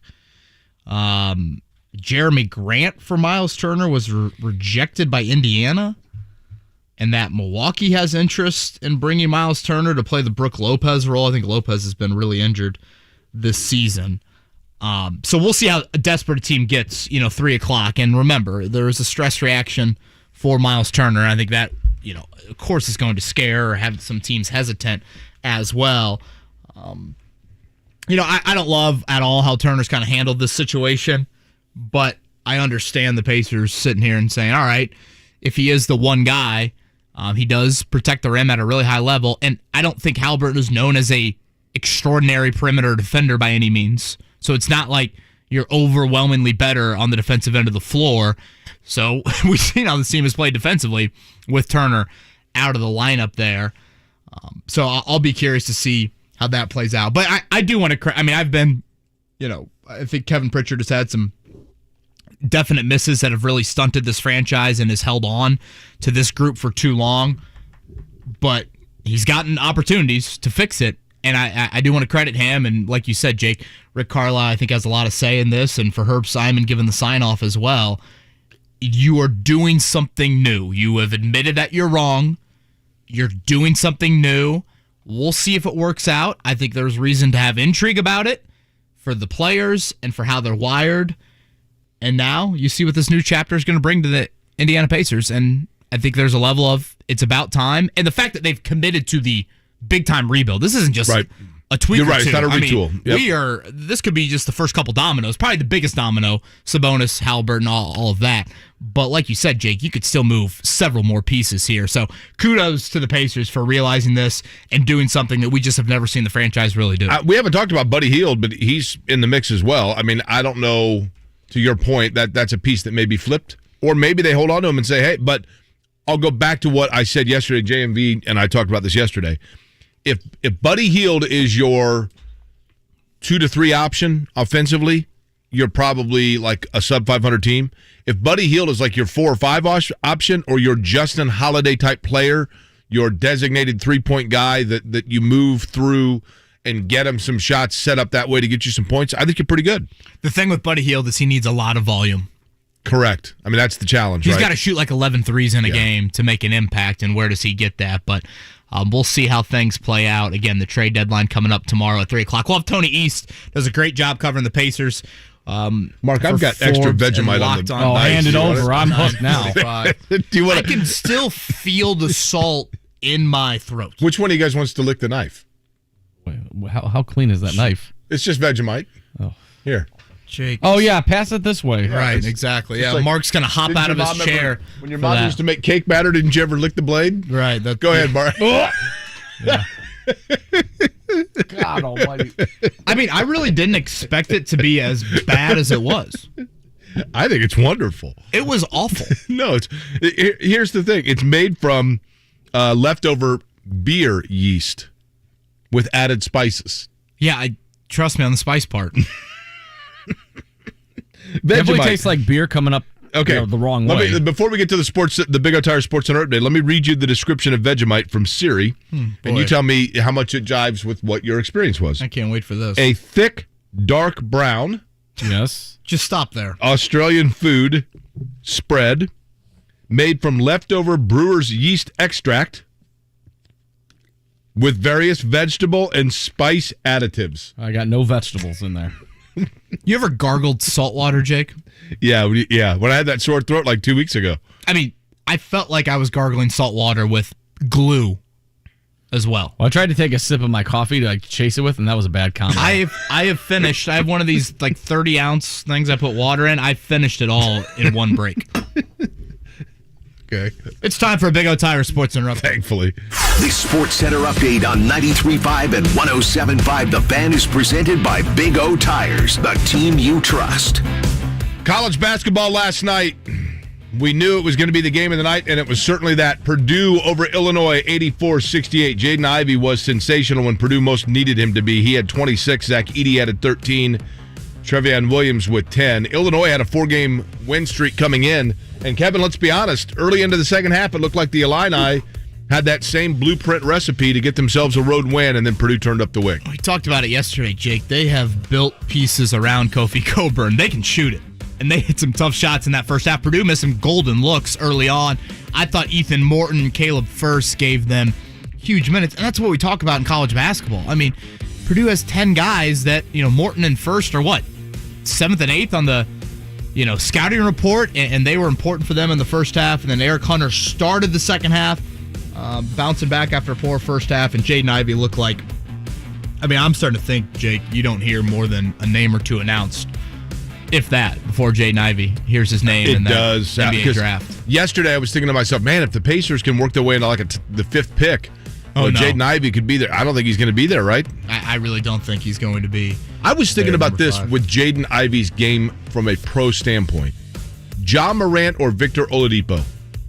Yeah, those are the two that I've mentioned. I've also kind of thrown a little bit of Russell Westbrook. I don't know if he's got the power of Westbrook necessarily. He's got to get the ball handling a little bit crisper, I think, to be in a Ja Morant sort of category there. But the explosive, hang-in-the-air ability, the different gears, how quickly he can get to that max gear, it's unlike anything I've seen in quite some time. He is a special, special talent, and he's taken his game to another level here recently, and that has helped Purdue do the same. An important win last night, 84-68 over the Fighting Illini. Up in Evanston, what was worse, honestly, the loss or the off the court? Indiana suspending 5 players before their game against Northwestern. And Mike Woodson not necessarily definitive on when those suspensions will end for Christian Lander, Tamar Bates, Michael Durr, Parker Stewart, Xavier Johnson. They lose 59-51. There's a lot of speculation as to what exactly the suspension came from, violation of league rules. Do we know it wasn't a failed violation drug of test? team rules? Is that what the IU media contingent was saying? My understanding is this. My understanding is that if it was a failed drug test, which first off, it would have seemed odd that you had 5 players that would have been tested right there before the game, because they were on the trip, obviously. And they did dress, right? Yes, on the bench. So those 5 would not have been dressed and on the bench had they failed a drug test, is my understanding.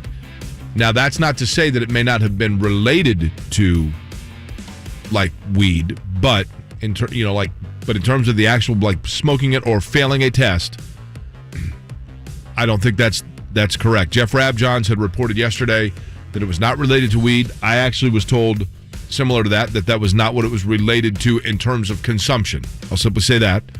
I don't know. We don't know for certain. But to your point, Kevin, these are 3 of the players that Mike Woodson brought in. And if you are going to tout that, listen, Indiana's turned the corner here and they got a new sheriff in town and a new culture and back to the Bob Knight discipline. And I like Mike Woodson a lot. I do. And I get it. They're 18 to 22-year-old kids. You're expected to make mistakes in college and learn from them. I get it. Mike Woodson is one of those that had that exact experience. The Great Alaskan Shootout in 1978. 7 players for Indiana are caught smoking marijuana on the road. Those that allegedly were forthright to Bob Knight were maintained or retained. That includes Mike Woodson, Butch Carter. Those that lied about it, run out of town. Smoke weed every day. Okay. Yeah, there you go. Someone wants to know if we've tried Marmite before. I've not. Oh, it's a slightly saltier Vegemite. I just threw away the toast. Great. That's good. Bring that in. I just threw it away. I'd had enough. You threw what away? The toast. Well, Mark would have wanted that. Yeah, I don't think I would have gagged one more time. Jake, my biggest issue is the timing. Yes, college kids are going to be college kids. I'm not, I was a 4-year student. I'm not going to act like I was some, just choir boy down there in Bloomington. But this isn't Little Five. This is not homecoming. This is not a big football tailgate weekend. This is leading into a very important game after you just got your butt kicked in your own building in the second half over the weekend. It's 3 4-year players. It's like you said, Jake, 3 players that Mike Woodson brought in the program. There's only 1 freshman involved in these 5. I think that is what stands out to me is as much as one coach you think can instantaneously change culture, clearly there's a ton of work still to be done, not only on the court, but off the court as well. And the schedule now upcoming is probably the toughest stretch Indiana will have all season. At Michigan State Saturday, Wisconsin next week at home, and then at Ohio State. I believe that's next weekend. So Trey Jackson-Davis, 4 for 13 last night, 5 of 9 from the foul line. Trey Galloway gave a hell of an effort running the point, but that was, Northwestern's terrible. It's not good. Not good for Indiana. You got to wonder. They've got to get it turned around quickly, to your point. Like Kenya Hunter getting teed up, the assistant coach, what was that all in the about? second half? Like Mike Woodson's calming him down. Like, Woodson's got enough to deal with. Here's what I don't get is the people that cover Indiana basketball that are reporting it as it happened, obviously on Twitter, but like, he just got teed up, but he's right. Da-da-da. Okay, it's not your job to pick sides on who's right, who's wrong, right? Just tell me what happened. Like, it is you should be able to withstand and understand the emotions in that moment of, it's a big run at that point of the game. You can't get yourself involved to the point of being teed up. And I think Northwestern, if I'm not mistaken, happened to the weight and conditioning guy that IU basketball had that was like always running around? Oh, he was intense. Yeah. He's kind of like Zoop, right? He's like lifting tractors and stuff. Yeah, he was. Yeah. By the way, in the NBA last night, Hawks over the Pacers, 113-112. I mentioned it only because, as we talked about, the Pacers shorthanded due to the trades and everything else. 4-game losing streak now, but Duarte did have 25. Lance Stevenson had 24. Trae Young, 34 points, 11 assists for Atlanta. John Collins, who's a good player for Atlanta, had 20. He's one of them that I think, maybe it was Goga was selected right in front of him. It was TJ Leaf. Is that who it was? Yeah. Oof. Yeah. John Collins, OG Anunoby, TJ Leaf. It's one of those I-step questions. Which one doesn't fit? A Baloo is a bear. A Yonker is a young man. Is a Lep is a ball? Is that one of them? A Vegemite sucks. No, Vegemite's wonderful. And he should have brought a toothbrush to work. I need a full bottle of Listerine. When we come back here on Kevin Aquari, Tyrese Halliburton, some local connections. We'll get into that as well. The Colts did make an interesting roster move to some people yesterday. We'll touch on that. Again, 9 o'clock hour, we'll get into some Cincinnati Bengals chatter. And Tony East is going to join us to close out the show to talk more about the blockbuster trade yesterday for the Pacers. To the water fountain I go. We'll be back. Kevin Aquari. Crew Car Wash's new Ceramic Fast Wax offers better protection and even more shine. Sign up for the Ultimate Unlimited washes to wash as much as you want and keep your vehicle shining. Hey, Dr. Jenner, what do you remember most about playing high school sports? Oh, I loved it. I made friends and have memories I'll treasure forever. But what mattered most were the life lessons I learned in the soccer field. Life lessons. Which are your favorite? Just being part of a team. You learn so many valuable skills: collaboration, communication, work ethic. These are just some of the lessons that have helped shape the person I am to this day. I'm Dr. Katie Jenner, Indiana Secretary of Education. And I'm Paul Knight, Commissioner of the Indiana High School Athletic Association. Join us in celebrating the 50th anniversary of Title IX and the opportunities it's provided female student athletes across this country, including here in Indiana. Thanks to Title IX, generations of female student athletes have learned life lessons that will impact them for the rest of their lives. And that is a legacy we're celebrating. This is 50 years of Title IX. This is celebrating generations of female student athletes. This is your IHSAA. Feeling the pinch of higher prices? Golden Oak Lending can save you money with their low 2.25% rate. James Hawkins here, president of Golden Oak. Offset high prices with lower monthly payments or turn your home equity into cash. Lock in this low rate while you can. Call 317-706-GOLD today. Golden Oak Lending cured my blues. NMLS 114937. 2.25% fixed. 3.336% APR. FHA 15-year mortgage with 20% equity and approved credit. Now through February 16th, join a clean and spacious Planet Fitness for zero enrollment and only $10 a month. With tons of equipment and free fitness training, it's the perfect place for everybody to work out. Even me, Mr. I can't sleep at night, so I keep dozing off during the day. Especially you, Snoozy. You'll rest easier and feel fit-tacular. Wait, how did you get in here? Join in club or at planetfitness.com. Zero enrollment, $10 a month. Cancel anytime. Hurry, deal ends February 16th. See club for details. All right, I'm still scraping the Vegemite off my tongue as we speak. But the NFL season all comes down to this: Super Bowl 56, with the Rams taking on the Bengals. To celebrate, FanDuel Sportsbook is hooking all customers up with a risk-free same-game parlay.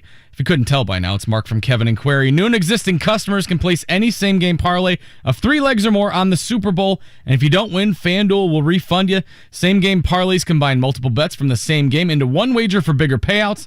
Build your parlay with spreads, money lines, totals, Super Bowl props, and more. I made another one last night. Cooper Kupp to score 2 touchdowns. Joe Mixon and Jamar Chase as anytime touchdown scores. I threw $20 on it. That'll pay out over $400 if it hits. Make your same-game parlay any way you want. Offers like this are one of the many reasons FanDuel Sportsbook is America's #1 sportsbook. The app is safe, secure, and easy to use. And they have fast payouts when you get paid in as little as 2 hours. If you already have an account, just place your risk-free same-game parlay before the Super Bowl to qualify. And new customers join today with promo code MARK to enjoy 56-1 odds on either team to win the Super Bowl. You can turn a $5 bet into $280 cash. That's promo code MARK on the FanDuel Sportsbook app, MARC. 21 and over and present in Indiana. Refund issued is now withdrawable site credit that expires in 7 days. Max refund $5 unless otherwise specified. Restrictions apply. See terms at sportsbook.fanduel.com. Gambling problem? Call 1-800-9-WITH-IT. Sports with Dan Dakich. Jaden Ivey is the best player that I've seen. I don't see a whole lot of guys that can get wherever they want to get to with the basketball. I don't see a whole lot of guys that combine that with shooting, incredible athletic ability, and then the ability to finish. I don't have any idea whether his mentality could even begin to get to where Michael Jordan or Kobe Bryant or those kind of guys are, but I see some of that in him. Dan Dakich, weekdays noon to 3 on 93.5 and 107.5. The Fan.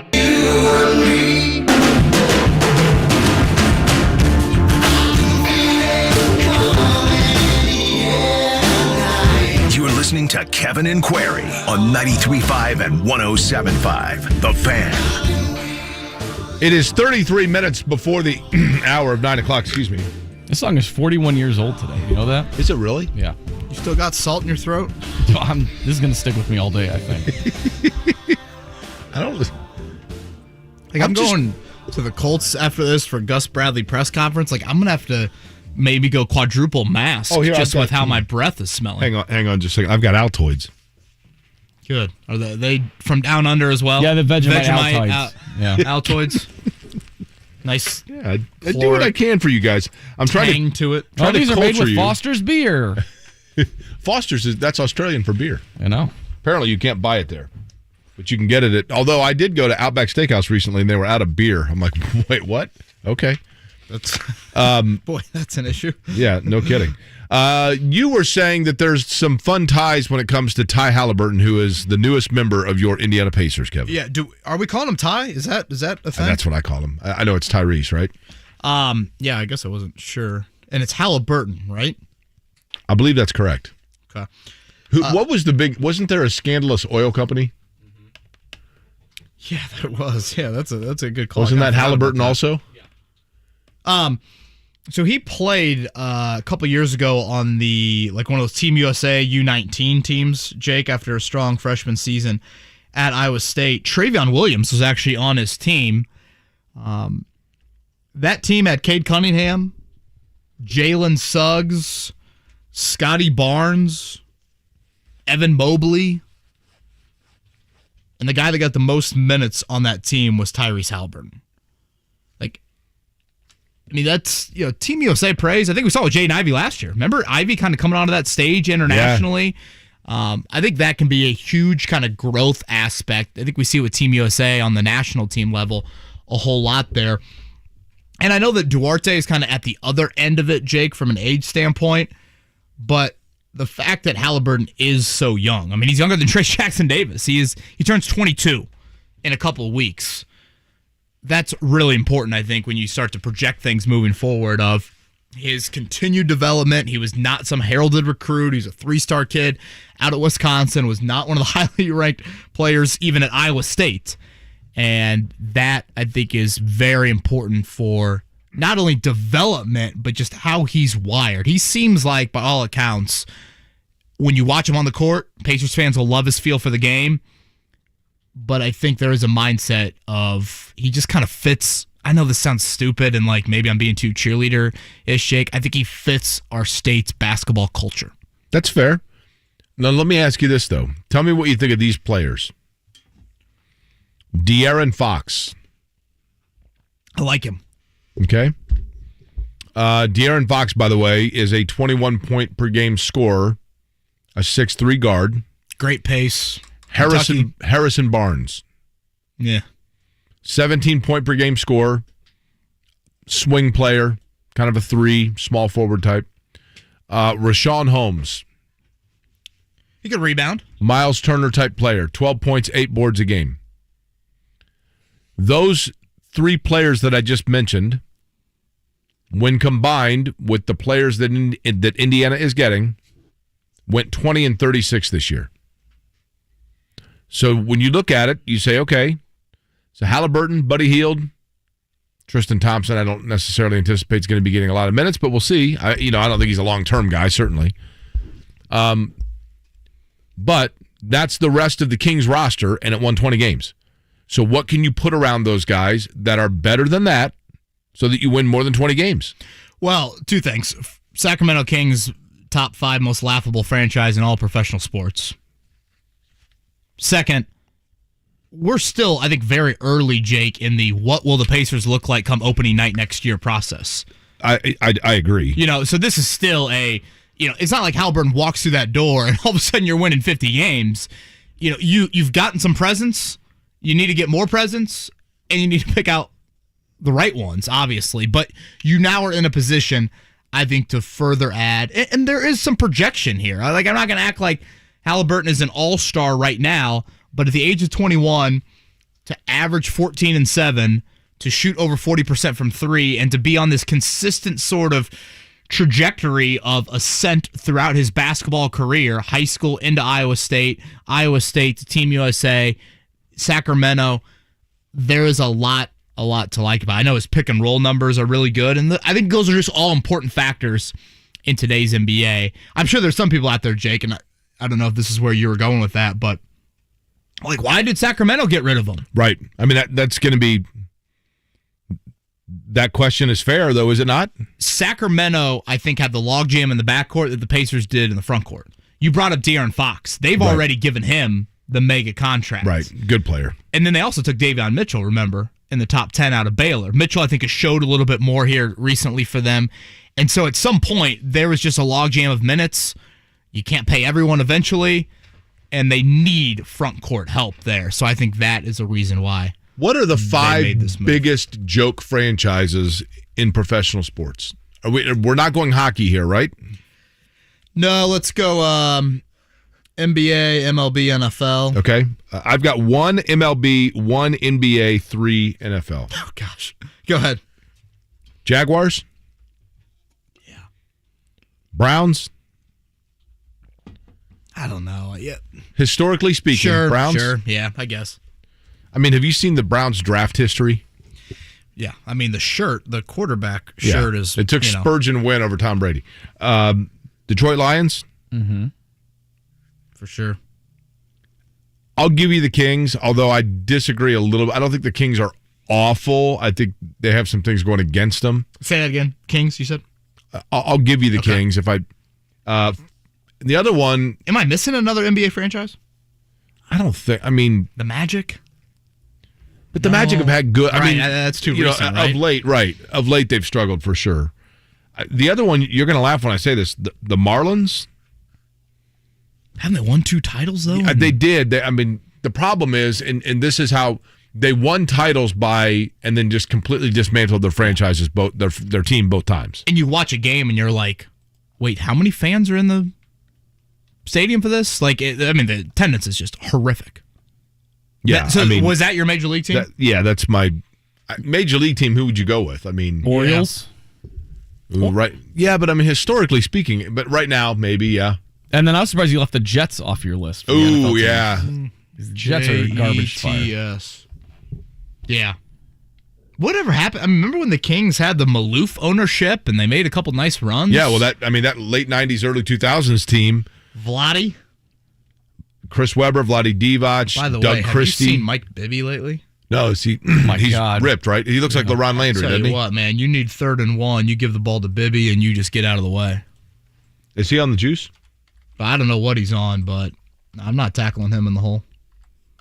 Where is he now, or what does he do? Isn't he assistant for Arizona, or am I imagining things there, Mark? Where did I see him? He was at a game, but yeah. Maybe he was at a game. I think he was just, he was an alum from Arizona, so I think he was just taken in a game. Yeah. Oh yeah. I mean, he's your lead blocker. Well, so Mike Bibby is. There you go, Jake. I'm looking at him right here. Yeah, I mean, is that natural? Do we know? Because he's how old? He's got to be 40, right? To put on that kind of muscle mass that late in life is not a good thing. I will simply say that. But in terms of is 43, when you talk about the culture of teams, the culture of the Sacramento Kings, the culture that the Pacers are trying to set, is there a problem, Kevin, with the culture? I'm not going to say a problem. Is there a carryover with the culture of Indiana basketball that Indiana fans thought was immediately erased when Mike Woodson came because he was a link to the disciplinarian days of Bob Knight? And yet, 2 ways to look at it. 1, Mike Woodson acted swiftly with a rules violation and suspended 5 players. The other would be, but why would 5 players underneath Mike Woodson be suspended or act in a way that would lead to a suspension? 2 ways to look at it, but what is clear is it is absolutely the wrong time of the year. Not that there's ever a good time, but it couldn't come at a worse time, right? No, awful. And that is what stands out to me. It's timing. This is, again, it's not Little 5. It's not homecoming. It's not, you just want a big football game. Hell, we know that didn't happen this year. This is a massively important game. And at the same time, it's not like you were celebrating a win over the weekend, Jake. You just got drilled in your own building. I think all of that, you add it up, and it's just like, where is the discipline? How is a guy like Race Thompson, not making an impression? And I'm not blaming Race at all. I don't want people to think that.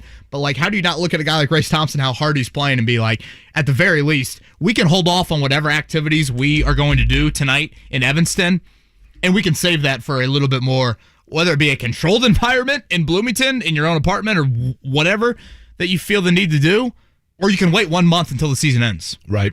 That I think is what is, and I get it, Jake. I don't want to act like, I did stupid stuff in college for sure. Is the responsibility for these guys a lot greater than what I had in college? Without a doubt. And boy, it's just, it goes to show you where you're at as a program culturally. And I'm not blaming Woodson for that aspect. I think that is what he walked into. But at the same time, 3 of these 5 guys, he hand-selected in the transfer portal, Correct. or in Tamar Bates' case, in the high school recruiting process. And clearly the influence that, maybe Robert Fennessy has felt for Mike Woodson hasn't been felt by everybody else in that locker room. When this came out, just before the game started, I texted two people who I believe would know, hey, what exactly happened? One of them immediately wrote back and said it was weed. Okay. Another one I wrote to and said what happened. Weed, but not failed drug test. I just want to clarify. Correct. Well, just said it was weed. That's all it said. But another person, a second person, then I said, so what happened? This person would definitively know. Absolutely know. And they wrote back and said, let's just say that Coach Woodson has a little bit of Coach Knight in him. And I wrote back and said, is it possible that these players had a little bit of Mike Woodson in them, a la 1978 Alaska, which is when Mike Woodson was one of 7 players that Bob Knight learned had smoked weed when the team was at the Great Alaskan Shootout. And the person wrote back and put, good recall, but no, that was not it. So are we thinking curfew? The thing that I had heard is that also in play, if you will, if you were narrowing all this down, but what seems to be the most likely is that they left the team hotel after curfew. To do what? I don't know, but that's, I think, the most likely. I would assume that Dan will know later today, and will tell us. It's kind of cold in Chicago to leave the hotel after curfew, right? I don't disagree with that. At Michigan State Saturday, Mike Woodson made it very clear after the game that 2 things. He had no regrets about suspending the players, and secondly, he has not made up his mind yet on how long this suspension will be. And then Wisconsin and at Ohio State. I mean, you got a tough trio here for Indiana, right? 3 straight ranked games for Indiana. Right now, what are they, 7-6 in the conference? 7-6, 16-7 overall. If you finish above 500, I think you're going to be fine. I'd agree with that. But, you start sniffing around 500 or certainly get below. You're non-conference, and we know the Big Ten tournament history. That is not going to help you. Granted, and I'm sure we say this every year, it's a weak bubble. I feel like it's something that we say every year, but another year of sweating out on the bubble for the Indiana basketball program. We come back here on Kevin and Query. More to Tyrese Halliburton, and then the 9 o'clock hour, some Cincinnati Bengals chatter, and then a little bit of Pacers trade talk as well. Oh, man, I can still feel the salt. We'll be back next here, 93.5, 107.5, The Fan. This is for the men who never settle, the ones who believe only quitters end a game in a tie, the type of guys who choose the bar with the biggest TVs to overcompensate for theirs at home. This is the Lodge mentality. This is Twin Peaks. Are you a fan of Twin Peaks? Sign up for their e-club to stay up to date on all things Twin Peaks and score free stuff. Signing up is easy. Visit TwinPeaksRestaurant.com/Peaks-Club. Twin Peaks. Eats, drinks, scenic views. Yeah, I don't know if this is going to be a chronic thing in my body for the rest of my life, but if it is, courtesy of Jake Query, then you better believe I'm calling up QC Kinetics. If you suffer from chronic joint pain, don't assume that steroid shots, pain pills, and surgery are your only options. You can now get real, lasting, life-changing relief from QC Kinetics. They are the nation's leader in using biologic therapies to repair damaged tissue in your aching joints, and their success rate is staggering. People with knee and back pain, shoulder pain, hip pain, they're moving again, enjoying life again with the help from QC Kinetics. We're talking advanced, unique treatment protocols that use natural biologic agents, mostly from your own body. These powerful, highly concentrated growth factors are put directly into your affected joint, and they go to work to soothe inflammation and restore damaged tissue. No surgery, no drugs, no downtime. Is it time that you got a second opinion? Well, then call QC Kinetics now and wake up to life without pain. 463-235-7160. That's 463-235-7160. Love. It makes us do crazy things, like being the first one to say, I love you, or adopting a cat together when you're more of a dog person. Celebrate the madness of love with a perfect Valentine's gift from Helzberg Diamonds. Right now, half-carat diamond heart pendants in your choice of white, yellow, or rose gold are just $399.99, a savings of $400. Show her you're smitten with the gift of gorgeous jewelry at our best prices of the season. Hurry, Valentine's Day is Monday, February 14th. Shop at Helzberg.com or visit a store near you. Feeling the pinch of higher prices? Golden Oak Lending can save you money with their low 2.25% rate. James Hawkins here, president of Golden Oak. Offset high prices with lower monthly payments or turn your home equity into cash. Lock in this low rate while you can. Call 317-706-GOLD today. Golden Oak Landing cured my blues. NMLS 114937, 2.25% fixed, 3.336% APR, FHA 15-year mortgage with 20% equity and approved credit.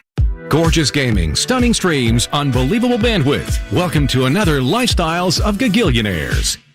Meet the AT&T Fiber customers winning at life with hyper gig speeds. Say hello to the Walkers, a family of not one but 4 Gagillionaires, each living up their Gagillionaire life at ludicrous internet speed. First up, Anna Walker. She dominates streaming like the matriarch she is. No show ever goes unwatched under her watch. Next episode.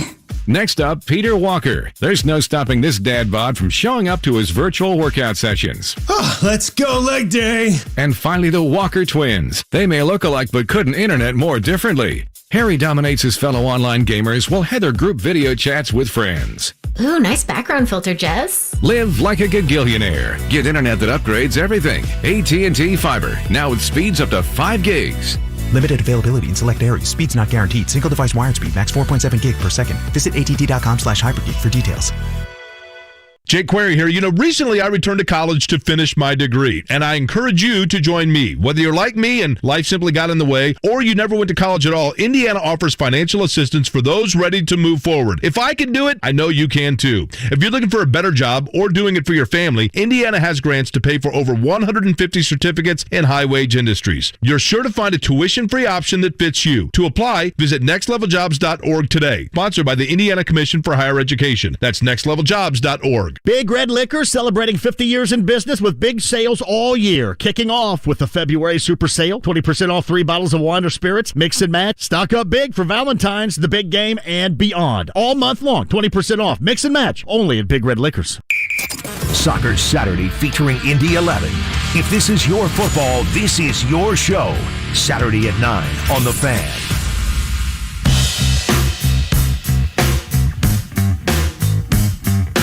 You're listening to Kevin and Query on 93.5 and 107.5. The Fan. All is right in the world because after the Vegemite, I've given Mark and Kevin Altoids now, which are curiously strong. Yeah, I need about 6 more of them. Mark, you did dry heave a few times, right? I did.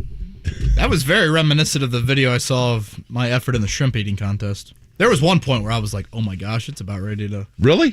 Oh, yeah. Okay. It was when I combined the coffee and the Vegemite that really tipped the scales. 239-1070 is the telephone number. We've been talking a lot of basketball this morning. Bill joins us on the show. Good morning, Bill. How are you? I'm well, gentlemen. How are you? Doing fine, thanks.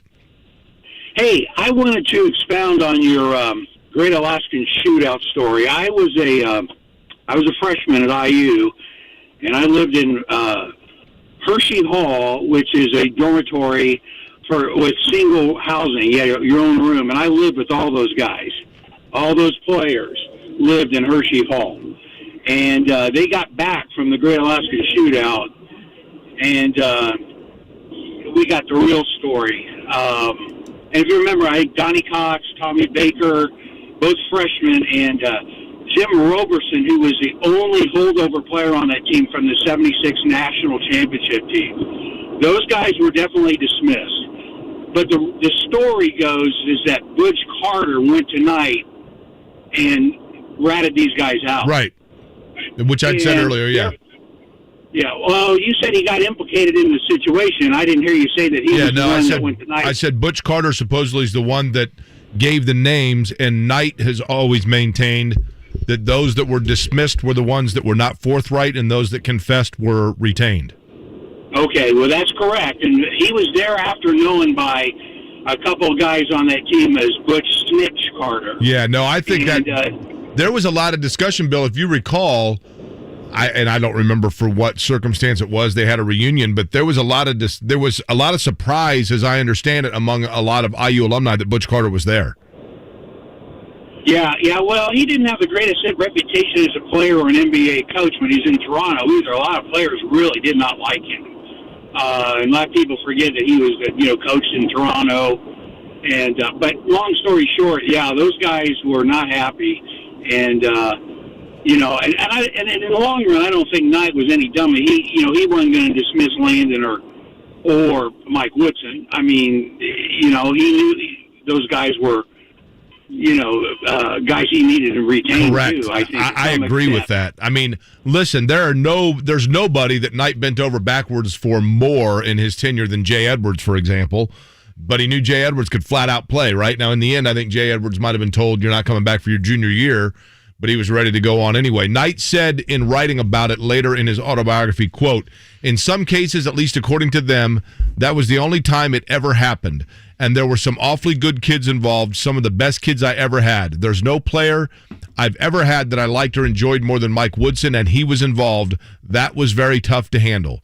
Maybe the most difficult thing in that for me was personal. It was hard for me to believe that, as opposed to the whole drug situation as I was a coach who had 7 players involved in using marijuana," end quote. But yeah, I remember Butch Carter, when I was a kid, actually, I think Butch Carter and Mike Woodson had a basketball camp together. And as a kid, I didn't realize, there might have been a division between these guys. What are we doing? Kicking people off the team for their first offense of smoking weed? Is that what it was, or is this a multiple offense thing? I think in this case, Knight was maintaining, say what you want, because you heard Bill there mention the list of players we're talking about, but Knight always maintained that it wasn't, what's the old saying, Kevin? It's not the crime, it's the cover-up. And it wasn't the fact that they were caught as much as the fact that when he asked them about it, they allegedly lied. And when they lied, he said, "Okay, that's it, you're gone." Boy, he would have had a fun time in the Samson Crean era then. Some of those stories. Jay wanted to talk about the Illini fans from last night. Is that what Jay wanted to talk about?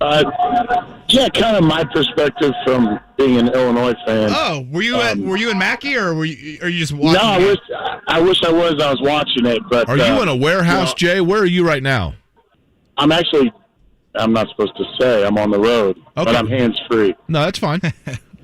Just drive safe. I got pulled over for not being hands-free a few months ago, Jay. But continue. Okay. Well, I mean, Purdue went on a run in the second half there that showed me that, if they play like that, I don't think anybody's beating them. But with that said, I think we watched the best 2 teams in the Big Ten and possibly a couple of the best teams in the nation last night play a second game that was, fun to watch. I, as an Illinois fan, I get really frustrated watching Kofi get himself into those positions where he turns the ball over. He just doesn't kick the ball out to amazing shooters on the outside. When Illinois in 2006 had the Luther Head and Darren Williams and Dee Brown, this team seems fairly familiar with good ball handlers and good guards. I don't think we're utilizing them correctly yet, but I think we'll find a way. But in my opinion, those are the 2 best teams easily in the Big Ten. I don't disagree with that. Look, I like Illinois. Jay, I think I think they've got a wonderful coach in Brad Underwood. I mean, I think he's a really good coach. They've got good guards, and when you've got a guy like that, like Hobart inside, you can go to. Yeah, maybe there are times where he gets the ball in a little deep and it becomes a turnover or whatnot. But Kevin, I agree with Jay. I think, Jay, as an Illinois fan, you should absolutely be proud of not only that team, but the way they play and represent themselves. I think the 2 teams that will be the last standing in the NCAA tournament we watched last night in Mackey, Big Ten teams. I think Illinois, again, we've talked about how well Brad Underwood's put the pieces around Kofi Coburn as well. And I think if you're Fighting Illini fan, there seemed to be a lot inside of Mackey last night, or at least tried to be loud early on throughout that first half. I think I'd be pleased with how you played for a half, and obviously disappointed in the second half, but you're kind of going into a hornet's nest there, and I'd love to see those 2 teams meet for a third time in the Big Ten tournament. Who knows? Maybe a 4th time there. That game had, kind of a Sweet 16, Elite 8 type feel to it. I think both those fans of both those programs expect deep NCAA tournament runs. Let's sneak Andrew in real quick here before we get into a little bit of Bengals chatter coming up in the 9 o'clock hour. Andrew, you want to talk about IU? Yeah, hey guys. So I've heard that there was Rab Johns had posted that Woodson said it may not be just one game. If it's more than one game, it's got to be more than curfew, I would think. I mean, that's a pretty heavy ban for just leaving for one night. Yeah, I think the only kind of like clarity we got, again, was from people that cover IU that said basically if it was a failed drug test, which I think is typically 3 games, if I'm not mistaken, they wouldn't dress. I thought that was kind of the only... And they were dressed on the bench, for what it's worth. The other thing is, nobody's really addressing... I mean, 30 points, lead at half, 21 points, same thing against Illinois. I mean, they're flat in the second half. No doubt. Something's got to happen in the second half. Woodson's not. I mean, I don't know what's happening, but they're not getting it together. There's no doubt that somebody just sent me a thing saying that was brutal. It looked just like the flatness of the Illinois game. That's hard to argue. I almost throw last night out the window, Jake, though. I mean, you got Trey Galloway playing 40 minutes of point guard, or at least until he fouled out there. Like, yes, IU has been flat. There's been, things that you can point to across the entire season. But last night, I think it's kind of hard to have these like tangible team results. I mean, you're playing a walk-on at different times as well. So, nonetheless, it's a poor loss, and the suspended guys put you in a position of got to steal one of these next 3 when you're going to be an underdog in all likelihood in all 3 of them. All right, we come back. We'll get into a little bit of Cincinnati Bengals chatter and Tony East at 9:45 to talk more about the Halliburton trade. We'll be back. 93.5, 107.5, The Fan. The Ride with JMV. Race Trash, anything goes, 239-1070. Line 5 is on the air. Welcome to the show. Who's this? It's Butch. Butch, how are you? My wife listens to your show when I have it on YouTube, and she thinks you're an absolutely gorgeous hunk of man and loves your passion. Butch, everybody. That's how you end. The Ride with JMV. Weekdays 3 to 6. On 93.5 and 107.5. The Fan. Do you need furnace or heat pump service and need to find a local well-trained expert you can trust like B&W Plumbing, Heating, Cooling, and Drains? We'll find that American Standard air dealer at IndyHomeComfort.com. Go for a huge score during the big game with BetMGM. Simply download the BetMGM app and place a $10 moneyline wager on pro football's final game. If either team scores a touchdown, you'll win $200 in free bets, regardless of your wager's outcome. Just use code SB200 when you make your first bet. You'll also earn BetMGM rewards points that you can redeem for room nights and dining at MGM resorts nationwide. And you download the BetMGM app and use that code SB200 to win $200 if either team scores a TD in the big game. Only at BetMGM. Visit BetMGM.com for terms and conditions. 21 years of age or older to wager. Indiana only. New customer offer. All promotions are subject to qualification and eligibility requirements. Rewards issued as non-withdrawable free bets or site credit. Free bets expire 7 days from issuance. If you or someone you know has a gambling problem and wants help, call 1-800-9-WITH-IT. It's a Payless Liquors Valentine's and Football Weekend. Oliver Sweet Red, White, and Rosé is just $6.99 a bottle. Fireball Hearts are only $8.99, and there's 10 shots in each. Côte de Rose's Wine is $17.99, and it's a beautiful presentation. Four Roses Yellow Label is $19.99 for the $7.50. And Payless always has great beer specials. Bud Light and Coors Light 16-ounce 12-packs are $11.99, plus Founders All Day IPA is $14.99 a 15-pack at all 26 family-owned Payless Liquor locations. Online at PaylessLiquors.com. Don't pay more, get more, pay less at Payless Liquors. If you've ever thought about working at Amazon, now is the perfect time. They have hourly jobs with great pay for everyone. No matter where you're at in the job market, you can select from a variety of available roles in your area. Join an exciting work environment and be part of a team that brings smiles to customers every day. To find the job that works for you, go to Amazon.com/apply. That's Amazon.com/apply. Amazon is proud to be an equal opportunity employer. 93.5 and 107.5, The Fan. WIBC HD2, W298BB, WIBC HD3, W228CX, Indianapolis. It's Kevin and Query. We'll have some classes at times. Hey, we're calling the plays, all right? We gotta run the ball. Let me pass, watch. We'll run the ball. Can we run it down there? Just play. We run it down. Yeah, Good call, pass, place. Block. On 93.5 Boom, baby. 107.5 The Fan. Flashing a bingle again, Kevin. Too much Vegemite.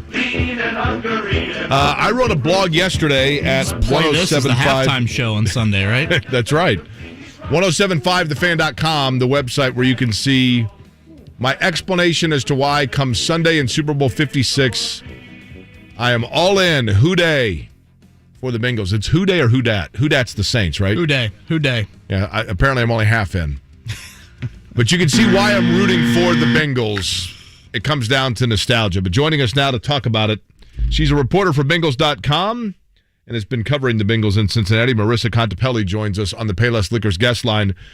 Marissa, first and foremost, let me begin with this. I think that anybody who appreciates and enjoys sports would love the video that was put together by the Cincinnati Enquirer of different Bengals fans reacting to the Bengals getting back to their third Super Bowl. And it just shows, I think, what sports is all about. Loyalty and generations of people waiting to see a common goal. It was pretty cool. Oh, it really was. And, first, thanks so much for you guys having me on with you this morning. But it was just, this playoff run and this season has been so special in Cincinnati. And really, seeing the fans, the way that they have just embraced this team throughout the playoffs has just been something I haven't experienced in my time in Cincinnati. This is my fourth season with the team. And, I was just blown away by seeing all of those reactions in that video that the Enquirer put out. That was so well done. It just absolutely warms my heart because this is a fan base that has been waiting over 30 years to return to a Super Bowl. And in such an improbable season, I don't think anyone had this type of expectation for this team entering this season.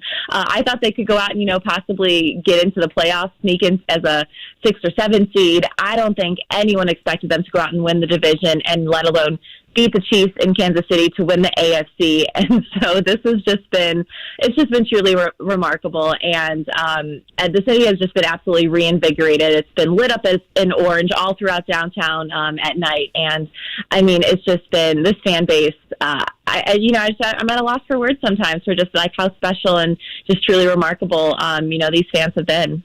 At Bengals Marissa on Twitter. Marissa Contepelli joined us here on the Payless Liquors hotline. Marissa, kind of going down that path, I feel like we forget, Joe Burrow tore his ACL late last November. The expectations coming into this season were not extremely high by any means. When was the point this season, or maybe it wasn't until the playoffs, where you felt like, oh, wow, this really could be one of the final teams standing in the entire NFL? It was after the bye. So they, they came out and went into Las Vegas after the bye, after dropping 2 games in a row going into the bye. And it was after that game where I was like, okay, I think this team can start getting some second half momentum here.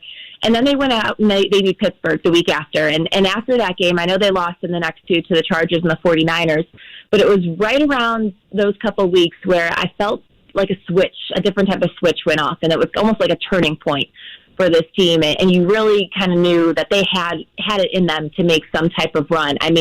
Their back half of the schedule was not an easy one by any means. I know Baltimore had some injuries going on, but whenever you have Baltimore and Pittsburgh and the Chiefs in that second half of the schedule, it's not going to be a cakewalk. And the way that they went out, it was like gangbusters, like almost. You look at, they had to win 3 of their last 4 to get in, and that's exactly what they did. And it was really that second half.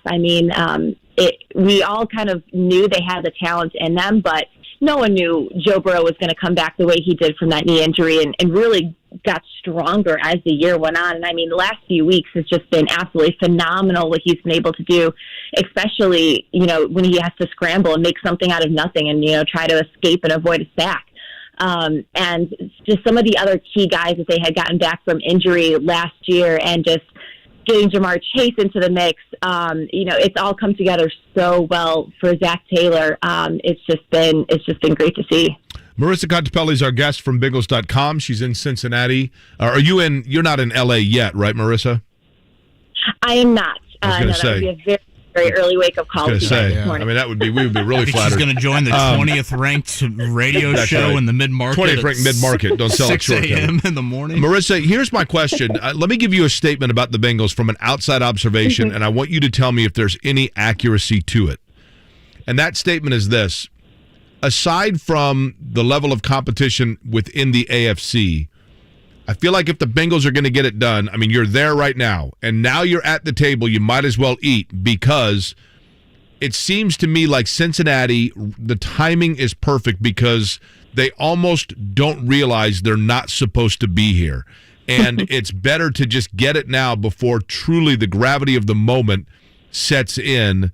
And in addition to that, Joe Burrow has a swagger about him that I think that team responds to, but there's a very thin line between that swagger being something you buy into and something that you can kind of push away from.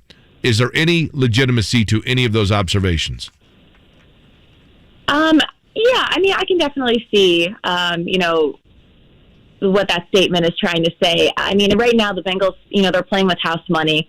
They're not supposed to be here. They're underdogs once again, but I think if you were to tell that to Joe Burrow or any of the players, they're going to brush it off and say, no, we're supposed to be here. This is the standard. And that's something that's, at the beginning of the playoffs and after they had won the AFC North, the motto around Cincinnati kind of became, why not us?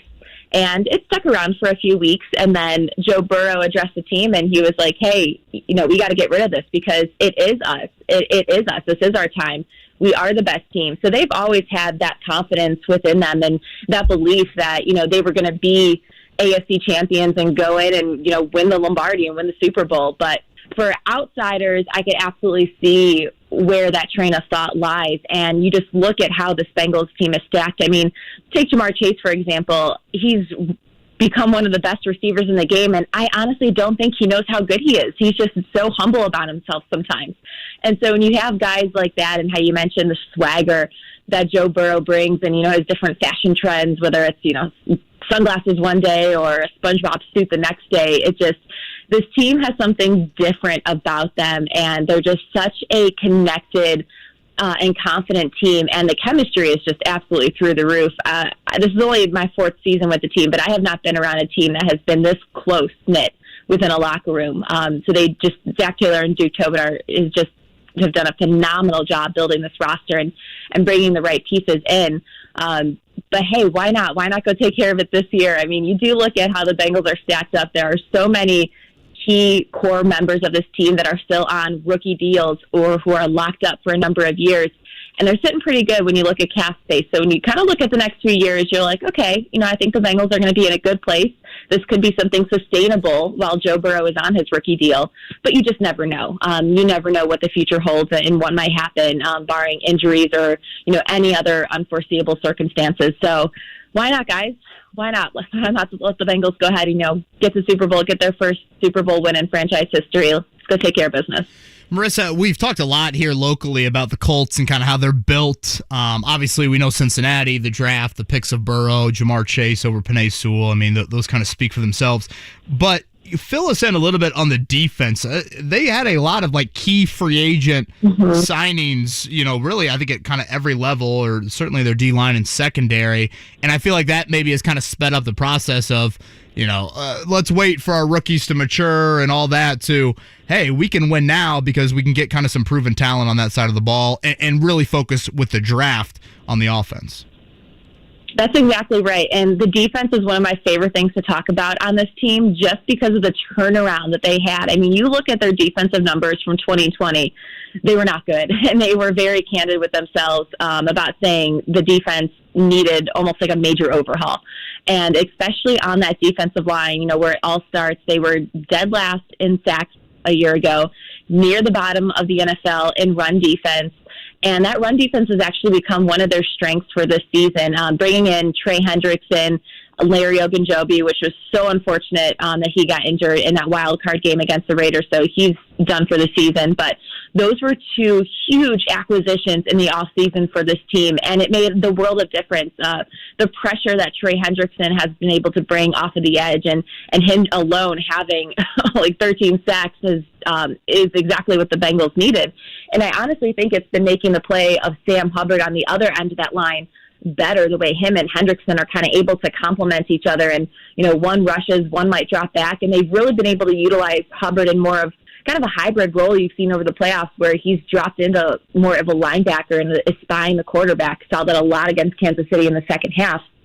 And so the fact that they've been able to, reestablish and, overhaul that defensive line a little bit. And I didn't even mention B.J. Hill, who was a late trade with the Giants, has come in and exceeded expectations by far on that defensive line. So that really has set the tone for them, the way the rest of the defense has filled out. You look at the linebackers, and it's really Logan Wilson and Jermaine Pratt, two guys that they drafted. Logan Wilson's in his second year, Jermaine Pratt's in his third year. And that's really the only area of this defense that has that much youth. Even a couple of the other linebackers that'll rotate in are some younger guys as well. But, Logan Wilson leads the team in interceptions, so he's been playing, out of his mind the last few weeks. And then, the secondary, which was another weakness of this defense a year ago, completely overhauled it, bringing in Mike Hilton from the Steelers, Chidobe Awuzie from the Cowboys, and then you have Jesse Bates and Von Bell, who are kind of locked down in the corner position, safety position. But that cornerbacks room, and even Eli Apple, he had worked with Lou Anarumo when they were both with the Giants, and Lou had told us he didn't want to give up on Eli, a former first-round pick. He had the talent there, and Eli is almost has a new spark to him since he's been with the Bengals. He's only gotten better as the course of the season has gone on. And so many new pieces in that defense, and it really has made the world of difference. You look at a lot of the second half adjustments that this team has made over the course of the season, especially in the second half of the season. And just to point out the Chiefs alone, twice against the Chiefs in the second half, they held them to 3 points. And Patrick Mahomes struggled the way that they were able to make those second half adjustments. And so I know that the offense gets a lot of flash because it's the Joe Burrow and Jamar Chase show, but I really think the Bengals are where they're at right now, playing in a Super Bowl because of the way that their defense has kind of been able to carry them at times, especially throughout the second half of the season. Marissa, this is going to be the most critical answer that you're going to give to conclude this interview, okay? So I don't want to put pressure on you here. I don't want you to be nervous, okay? People from Indianapolis, 110-mile drive, hour and a half. Every single time I go to a Reds game when I get home, I'm like, I can't believe how close that is. And I've done it 10,000 times. People from Indianapolis on this Sunday that just say to themselves on a whim, you know what? Let's soak in the atmosphere. Let's have fun with this. Let's go to Cincinnati to watch the Super Bowl.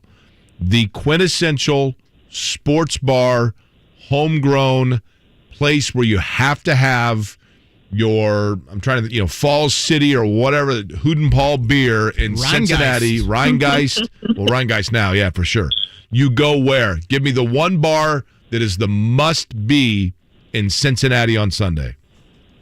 That is a great question. And for me, it absolutely is Holy Grail. It is the must-stop sports Cincinnati bar in the area. It's in the banks right between Great American, where the Reds play, and Paul Brown Stadium, where the Bengals play. So it's right in between those two stadiums. They have TVs on almost every inch of that place. It's unbelievable. And it's just a great and fun atmosphere. So if I'm going to watch a game, I am absolutely going to Holy Grail. Holy Grail Tavern and Grill. I've been there before Reds game. It is a great spot. Honestly, just that whole area. I did my bachelor party in Cincinnati, I guess 4 or 5 years ago now, and I love that city. And I think a lot of people here in Indianapolis will be rooting for the Bengals. It says right here on their website, Sunday. a 3-minute walk from the National Underground Railroad Freedom Center, which is a fabulous facility, don't get me wrong. But in terms of a bar, wouldn't you rather promote your proximity to stadiums than like the Underground Railroad Freedom Center? Yeah, if you're underground, you might want to come back above ground and seems get like a drink kind of or two. An odd thing to, hey, before going to the Underground Railroad Center, okay. Again, at Bengals Marissa on Twitter. Marissa, I assume you're traveling out to L.A. shortly, so safe travels out there and soak it in. Been fortunate to go to one Super Bowl, and it's unlike anything else, so enjoy it, and we'll be watching certainly on Sunday. Thank you guys so much. I appreciate it. That's Marissa Contapelli right there on the Payless Liquors hotline. We haven't got into a lot of these, Jake, but the old Super Bowl prop bets. I know you've got bets on. I think you had a bet on the Bengals mascot to win the MVP. That's right. If I'm the not flatulent mistaken. mascot. Longest touchdown in the Super Bowl, over under 39.5 yards. I'd take the over. Right? When you got Jamar Chase on the field, Cooper Kupp on the field. Yep.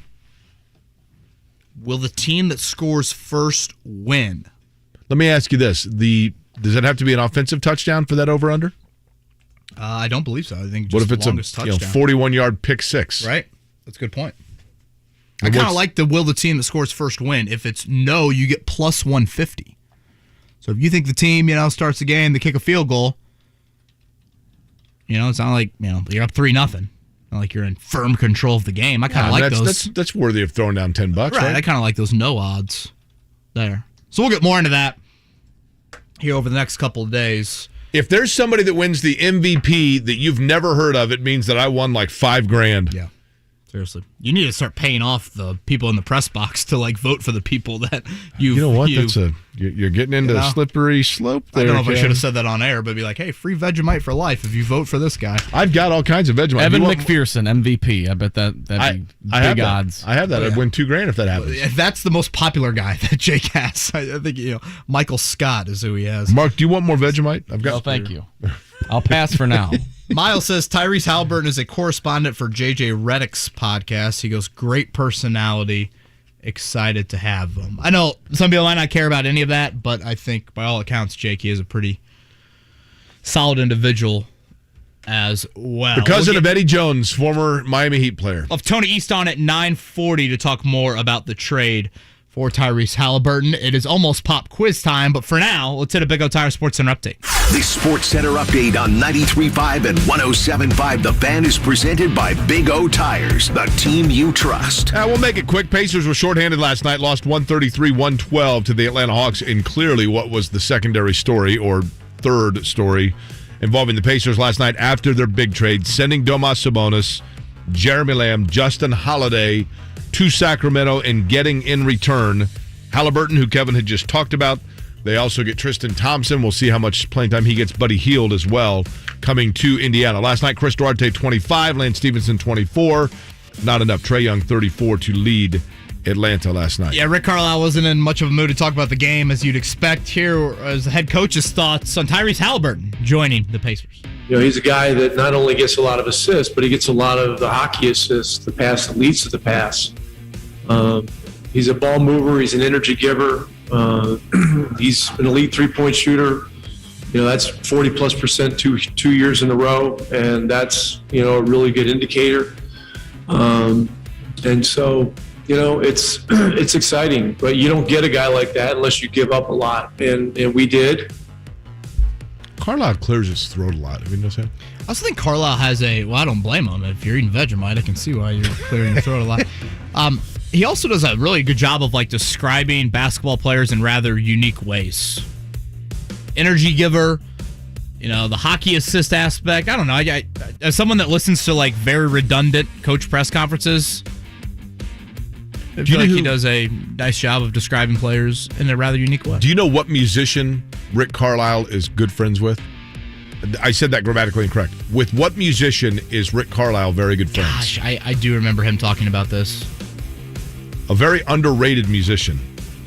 He followed Midnight Oil around for a while. I think I remember that. This guy was underrated until Bill Walton decided to bring him onto an Indiana basketball broadcast at the beginning of the season. And it was like, what are we doing here? I think the IU basketball fan message boards blew up at that. I mean, that was just it was like an entire... Is Walton still doing his shtick? That's a good question. Because I thought this about Bill Walton, Kevin. Wildly entertaining, great guy, no question about any of that. But after a while, the whole Walton doing a game and going off on tangents. When you go out of your way to be unique, you are in fact ordinary. Does Walton do what the IU suspended kids were doing last night? I think that's entirely possible. Okay. Yes. Who is it? Carlisle and the musician? Bruce Hornsby. Indiana last night, 59-51 Northwestern. Got 51 points. Jeez. Not good. Oh, Trace Jackson Davis, just 13 points and 11, but he did have 11 boards. I thought Race Thompson played well. And to your point, look, they got decent play from areas that you wouldn't expect it, Kevin, but they're areas and wells you can't go to too much, right? Right. You just get exposed when you're Trey Galloway's playing point guard for 40 minutes. I think I didn't need last night to say this, Jake, but I think it's further confirmation.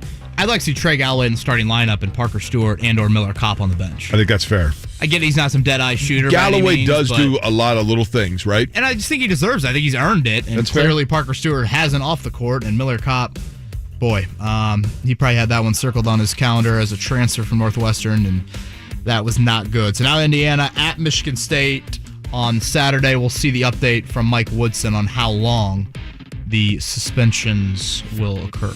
The big one last night, Purdue over Illinois, 84-68. The Illini, 10-3 now in the Big Ten. So too is Purdue. Now for the Boilers, what they've got to do now is kind of, I hate to say build upon that because obviously they are red hot right now, but at Michigan, that's going to be a makeup game coming up tomorrow night.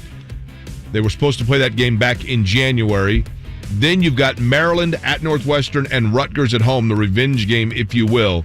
That seems like a pretty manageable 4 games before a strong closeout at Michigan State, at Wisconsin, and in Indiana for Purdue. Wisconsin won last night. Probably not the result Purdue wanted, considering that the Badgers already won at Mackey. Like Jake said, the Kohl Center return trip is going to be huge. But that was fun to watch last night. Purdue again eclipsing 80. There's some moments there in the first half. Zach Edey's in foul trouble. Jay Nivey just wasn't taking over in the first half like he did in the second half. I think he had 4 points at half.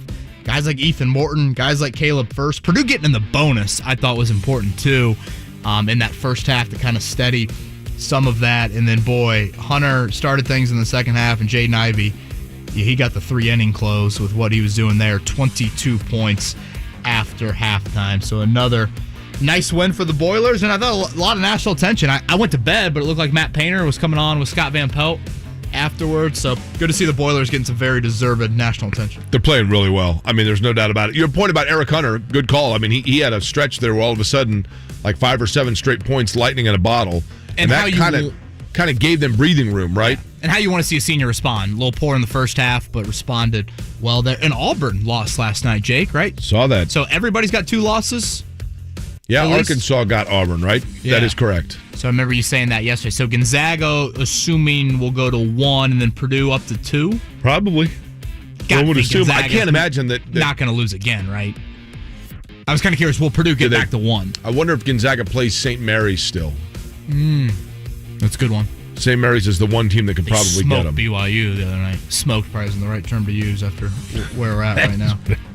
Central Michigan over Ball State last night, 89-85. Evansville over Indiana State, 65-56.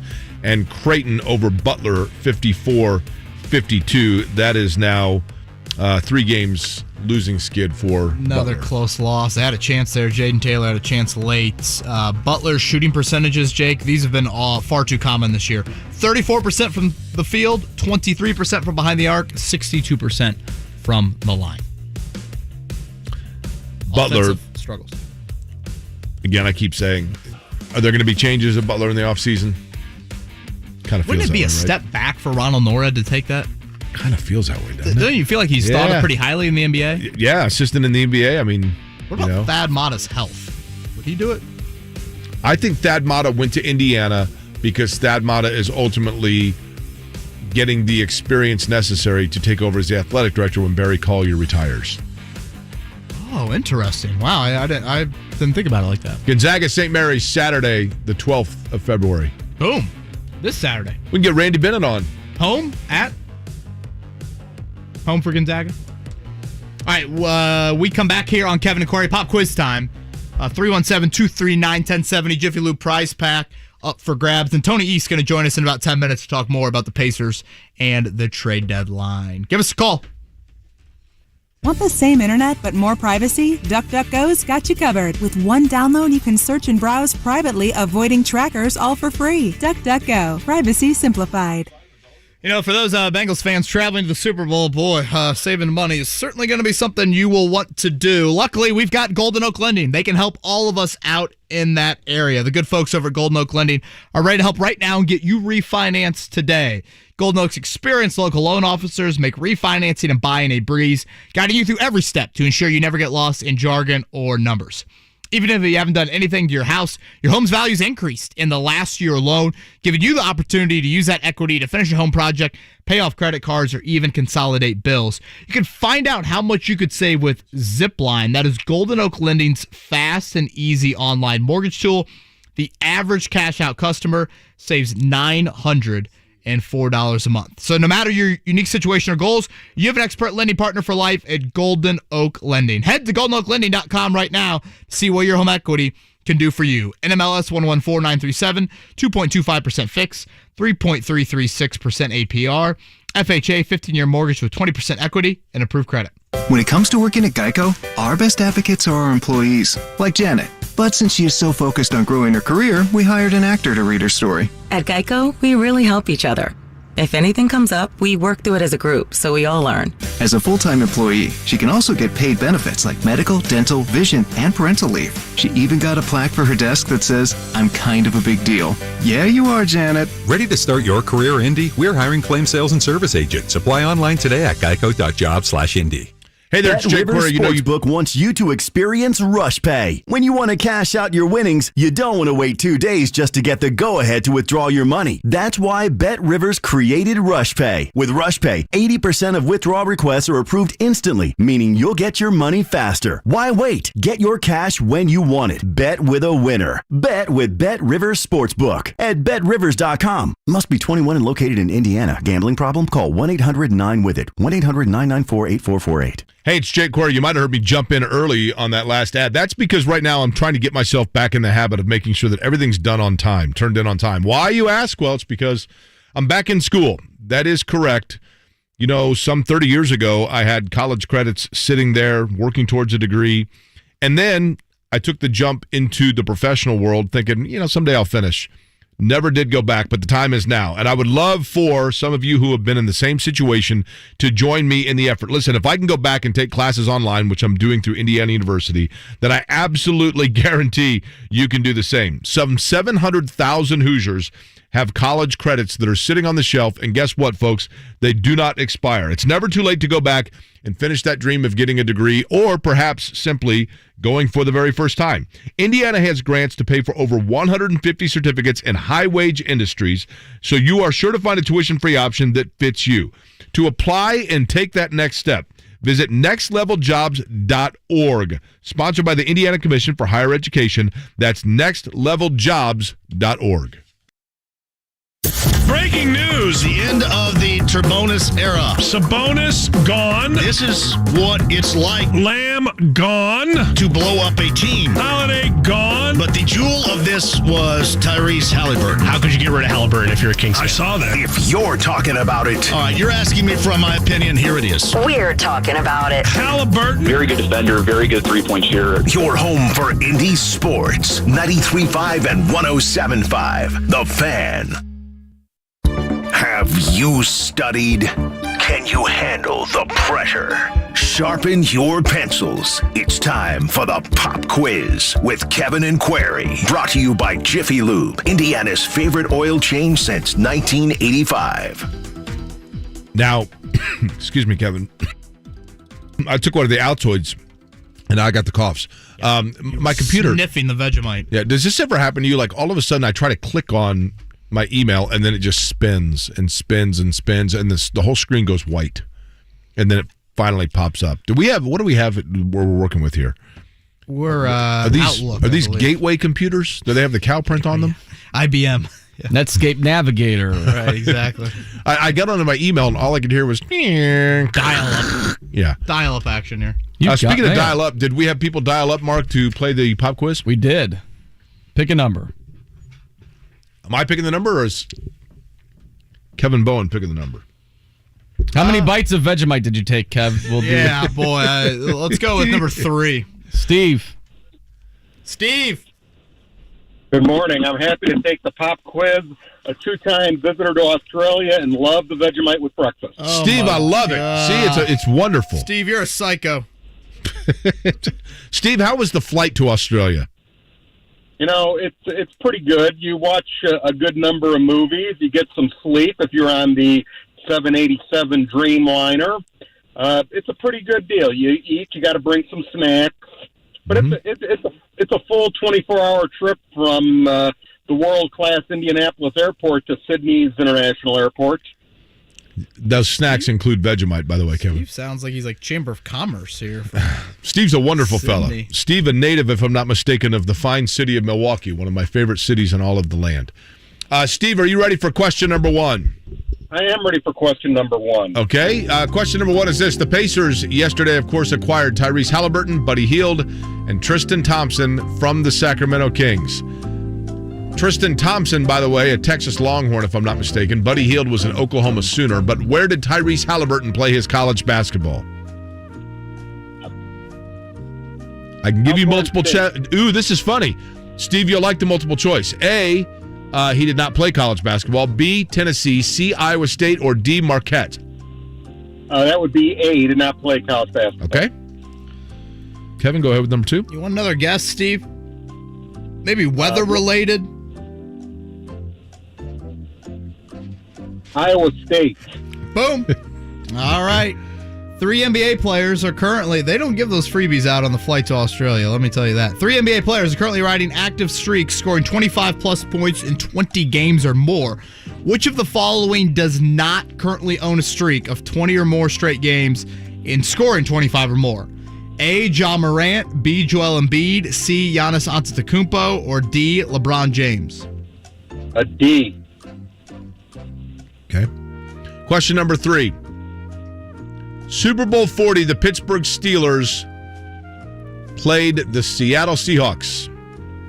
What former Indiana Hoosier was the only Steeler to throw a touchdown pass in that game? A, Ben Roethlisberger, B, Hines Ward, C, Antoine Randall, or D, Willie Parker? D, Willie Parker.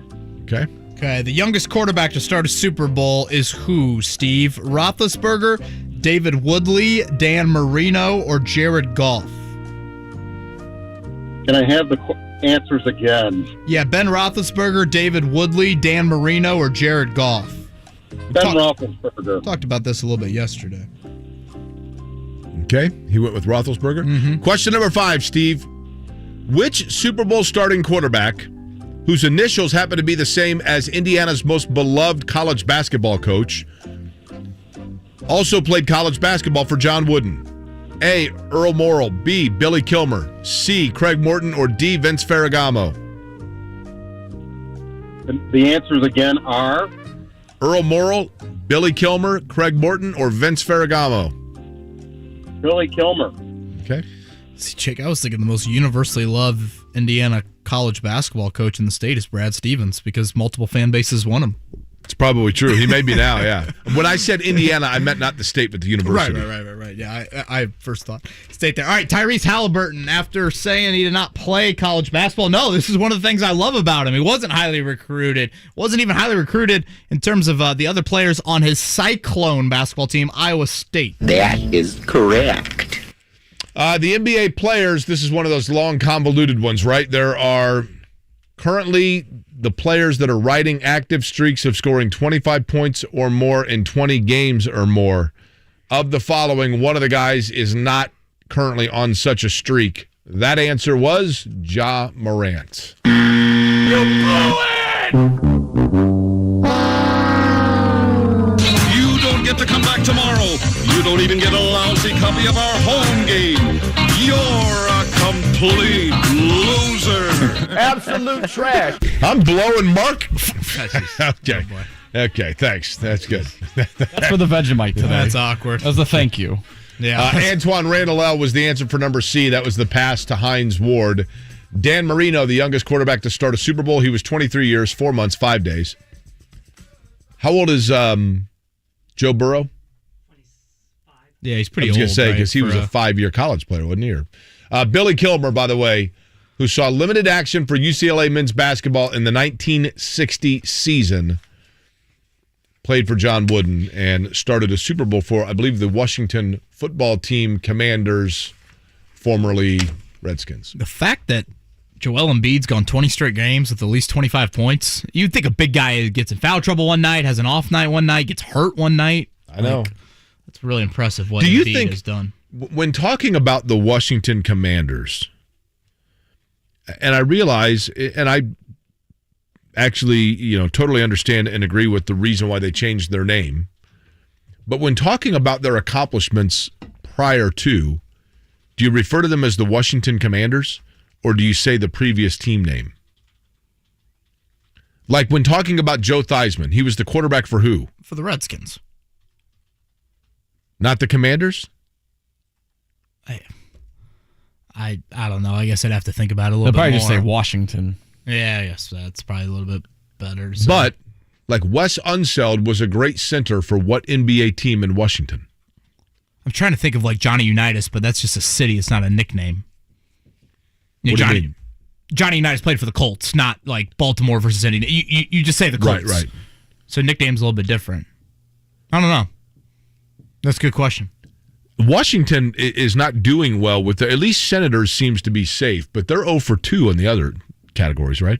Well, yeah, Daniel Snyder, I don't know if is running the best operation there. Well, but then they also, they'd changed the Bullets to the Wizards, right? Yeah, that's a good point.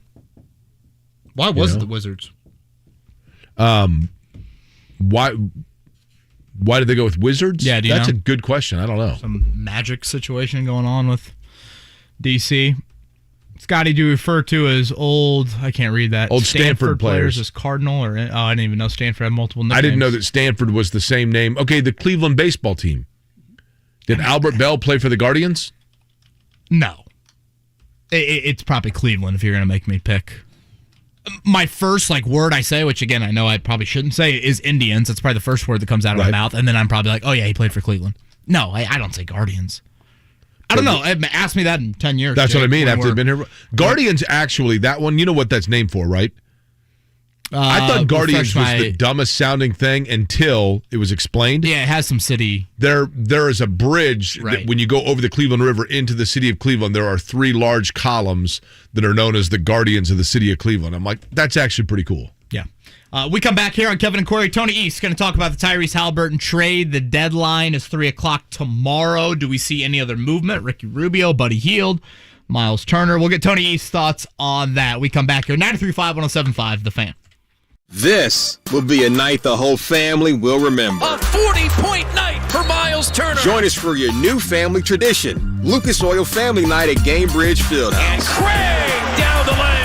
Each ticket purchased through this promotion includes a Pacers hat, hot dog, bag of chips, and a small Pepsi product. Whoa! Now that's family value. Your Indiana Pacers collide with the Cleveland Cavaliers on the next Lucas Oil Family Night Friday at 7. Get your tickets at pacers.com/family. FanDuel Sportsbook is an official sports betting partner of Super Bowl 56, and we can't wait for the Rams to take on the Bengals. To celebrate, new customers can bet $5 to win $280 in cash on either team to win when you use promo code MARK when registering. That's right, you'll get your winnings in cold hard cash because we know cash is way better than those free bets. I've been riding with the Bengals most of the postseason. I'm going to take them as well to get the Super Bowl. But you can take either team you want, and you can also bet the Super Bowl props, whether it's Gatorade color, length of the national anthem, multiple touchdown scores, whatever you want. Check it all out on FanDuel Sportsbook. That's why FanDuel Sportsbook is America's #1 sportsbook. They have everyday promotions for new and existing customers. Plus, they've got great things like same-game parlays, which is one of my favorite things, where you can turn small bets into big wins. Tons of Super Bowl props coming your way on Sunday as well. So don't miss your chance to turn $5 into $280 in cash. Download the FanDuel Sportsbook app and use promo code MARK to make every moment more this Super Bowl Sunday. Again, promo code MARK exclusively on the FanDuel Sportsbook app, MARC. 21 and over and present in Indiana. New users only, $10 first deposit required.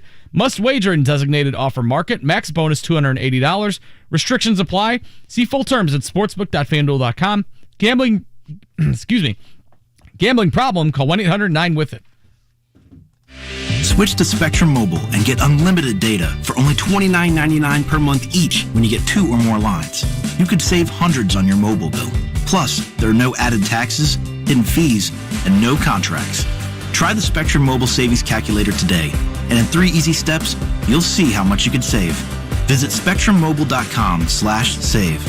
Offer valid for new customers on 2 or more unlimited lines. Spectrum Internet required. Restrictions apply. Visit spectrummobile.com for details. We buy any car. We buy any car. We buy any car. Any. Did you know trading in your car at a dealer could cost you money? A recent study found consumers who trade in their car pay an average of $990 more. So don't trade in. Sell it to We Buy Any Car. Learn more and get your free online valuation now at WeBuyAnyCar.com. Find out how much your car's worth at We Buy Any Car. The Regions Riding Forward Scholarship Contest celebrates stories of inspirational Black Americans. Tell us about a Black American who's inspired you, and you could earn a $3,500 or $5,000 college scholarship.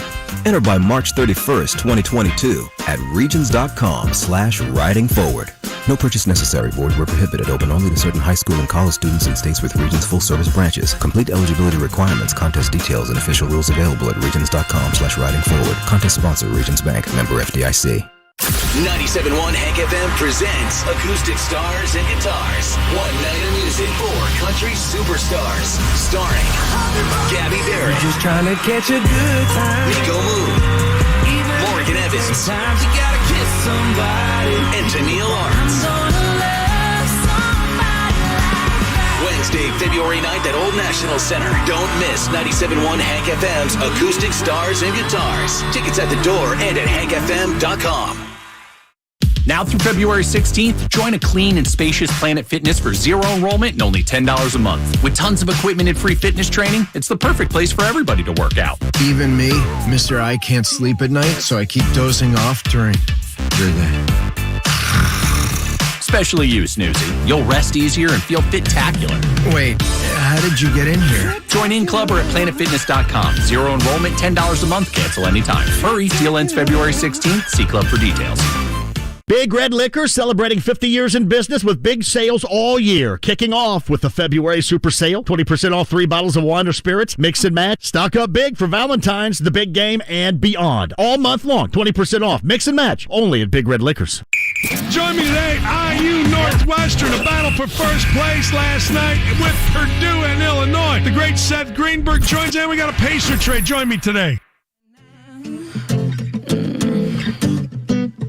Can I get it right now? Can I get it? Can I get it right now? You're listening to Kevin and Query on 93.5 and 107.5. The Fan. Let's head to the Payless Liquors hotline. Tony East has been a busy man over the last 72 hours, and he was all over it yesterday with coverage of the Tyrese Halliburton trade. Domantas Sabonis, Jeremy Lamb, and Justin Holiday for Halliburton, Buddy Hield, Tristan Thompson, and I think the Pacers get a second-round pick, too. They traded a second-round pick. Pacers traded a second-round pick to Sacramento. That 27 second rounder they could have used on Bronny. Yeah, that's a good point, Jake. Boy, man, Herb Simon just not on top of it. I say that in jest, of course. Tony East from Forbes and covers Locked On Pacers, the podcast. He is with us now on the Payless Liquors hotline. Tony, I saw yesterday where I think it was maybe Woj. I guess when I don't know who reported it, just go with Woj. Woj said that the league was stunned at this trade. Do you think they were stunned that Halliburton was moved or Sabonis was moved and not Turner?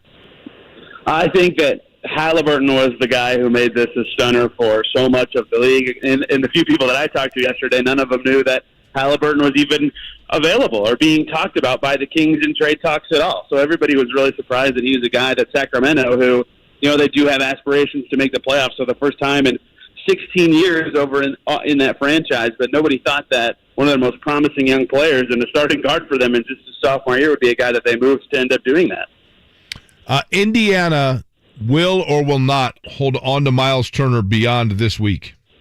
Yeah, that's the big question now that Sabonis has gone. Woj, I think, tweeted yesterday that Miles is excited to be with the franchise still, and Sabonis being out the door means he'll have that bigger role that he was clamoring for back in December. So I would say that with his injury, the fact that they could potentially get a better trade offer in the offseason for him, if they do still want to move him, means that he will last past the deadline this Thursday.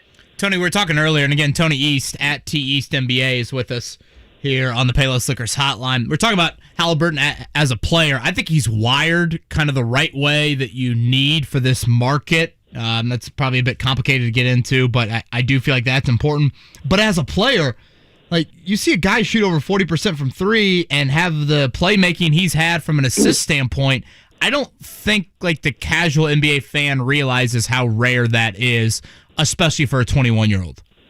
Yeah, we talk about him, and everybody rightfully has talked about him as a long-term project for the Pacers because he's a second-year player who's played 109 games. But he would be first on the Pacers right now in three-point percentage and assists per game. Right now, like as a 21-year-old sophomore in the league. Which just doesn't happen.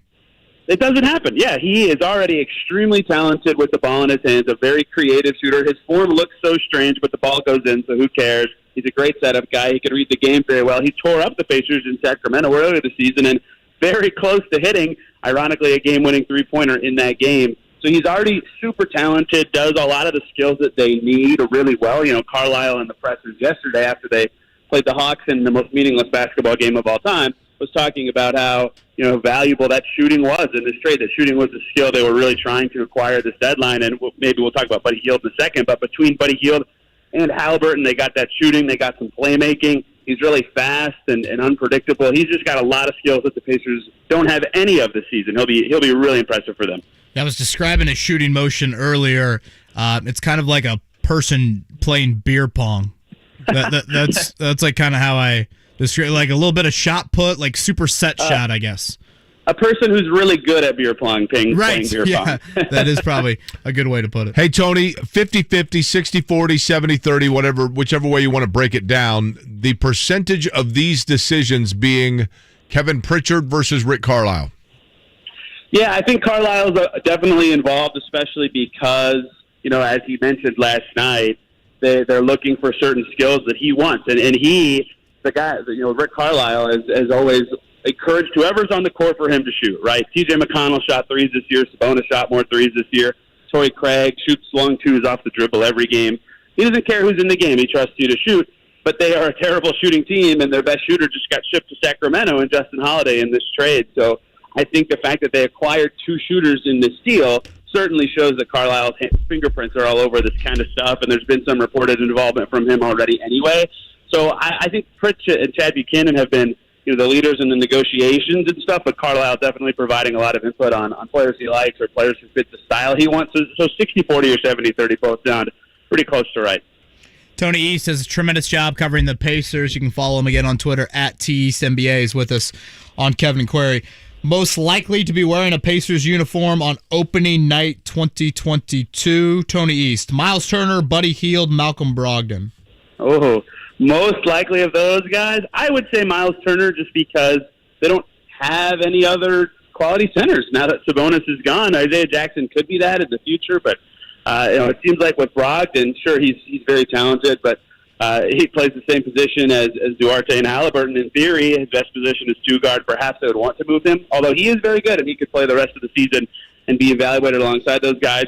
And Buddy Hield's a fantastic shooter, but that's his only redeemable NBA quality, and his contract is very large, so I'm sure the Pacers would like to be able to shuffle him for more pieces, but that's just reading the tea leaves and things like that. So who knows what between those three guys who the most likely is. I would probably say Miles Turner right now, but I think you can make a case for any of the three considering where the Pacers are headed right now. I just feel like Miles Turner, and I know he's a really good guy, and he's been a good part of this community and the franchise, but it seems to me like he's gotten a little bit sophomoric in his cryptic natures of trying to, like, you know, be the tail wagging the dog. Is that too critical of me, Tony?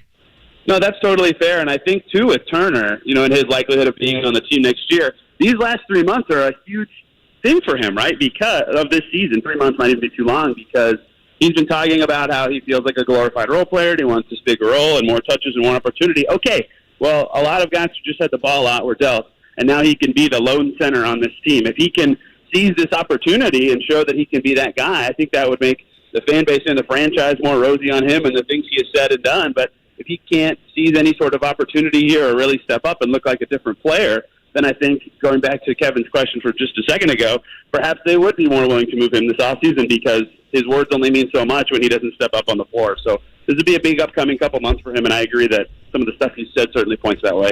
Tony, I know it can get a bit complicated to explain, but if you don't mind, what can the Pacers do with Ricky Rubio here in the next 24 hours? And then, just in general, what does this expiring contract mean? Yeah, they're able to move him by himself in a trade to another team, and he could be a part of a trade with other players, but not aggregated with another Pacers player's salary. That's the shortest possible way of explaining it. So the only way he really would be moved is for another injured player or to a team that needs to get to the salary floor, like the Oklahoma City Thunder, who are not paying enough money to their team and will be penalized at the end of the season for that. So that's the only way he could be moved. Like Joe Ingles makes about the same amount in Utah and is out for the season as well. Maybe there's some way the Pacers could shake something free there. But he, an expiring contract who's out for the season has extremely, extremely low value, no value basically. So they do have options to move Rubio and turn that contract into a different contract, or maybe like a worse contract than an asset. But it's really difficult and one of those confusing things that, might just be worth it to say whatever and cut him after the deadline for a roster spot. Okay, freed up money that Kevin Pritchard may find here, that would be more likely stashed and stored, A, to try to go after free agents, or B, to have available so that when you draft young players or have acquired young players on rookie contracts, you can sign them to maintain them?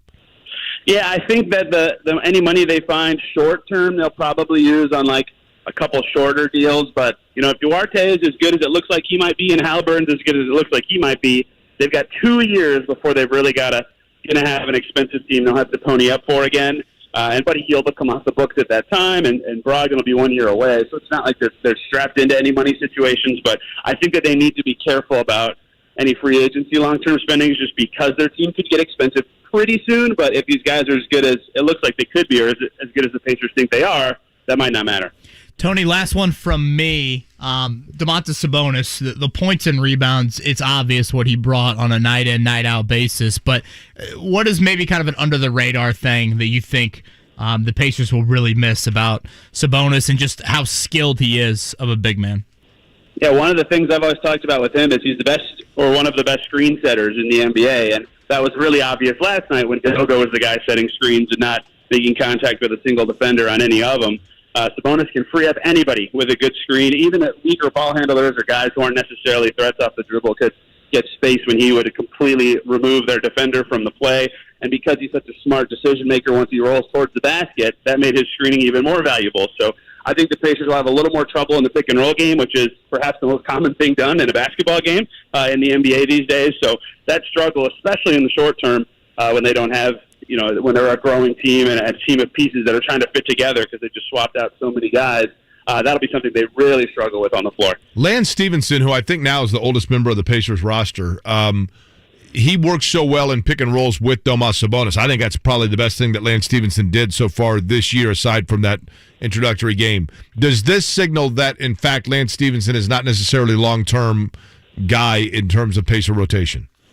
Yeah, he's the oldest player, and the guy he fits the best with is gone, and the contract they signed him with is only for the rest of this season. So I'm sure that there's some signals the Pacers don't want to keep him around. He has been, even last night without Sabonis, he almost had a triple-double. He was their best player in Atlanta, so perhaps they get to the offseason next year and say, yeah, we still want you on our team as a depth point guard or a third-string guy, but McConnell will return from injury eventually, so perhaps they would like to prefer him as a depth point guard there.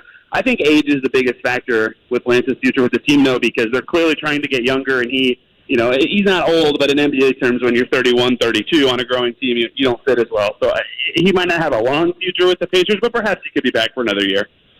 Again, at TEastNBA on Twitter. Tony, I think most of the fireworks have already gone off, but we'll see. They've certainly committed to a serious rebuild, and I guess Rubio, Hield, Turner, those seem to be the three popular names that could be moved by 3 o'clock tomorrow. Thank you for all your coverage, and hopefully we'll have you on next week. Appreciate it. Thank you.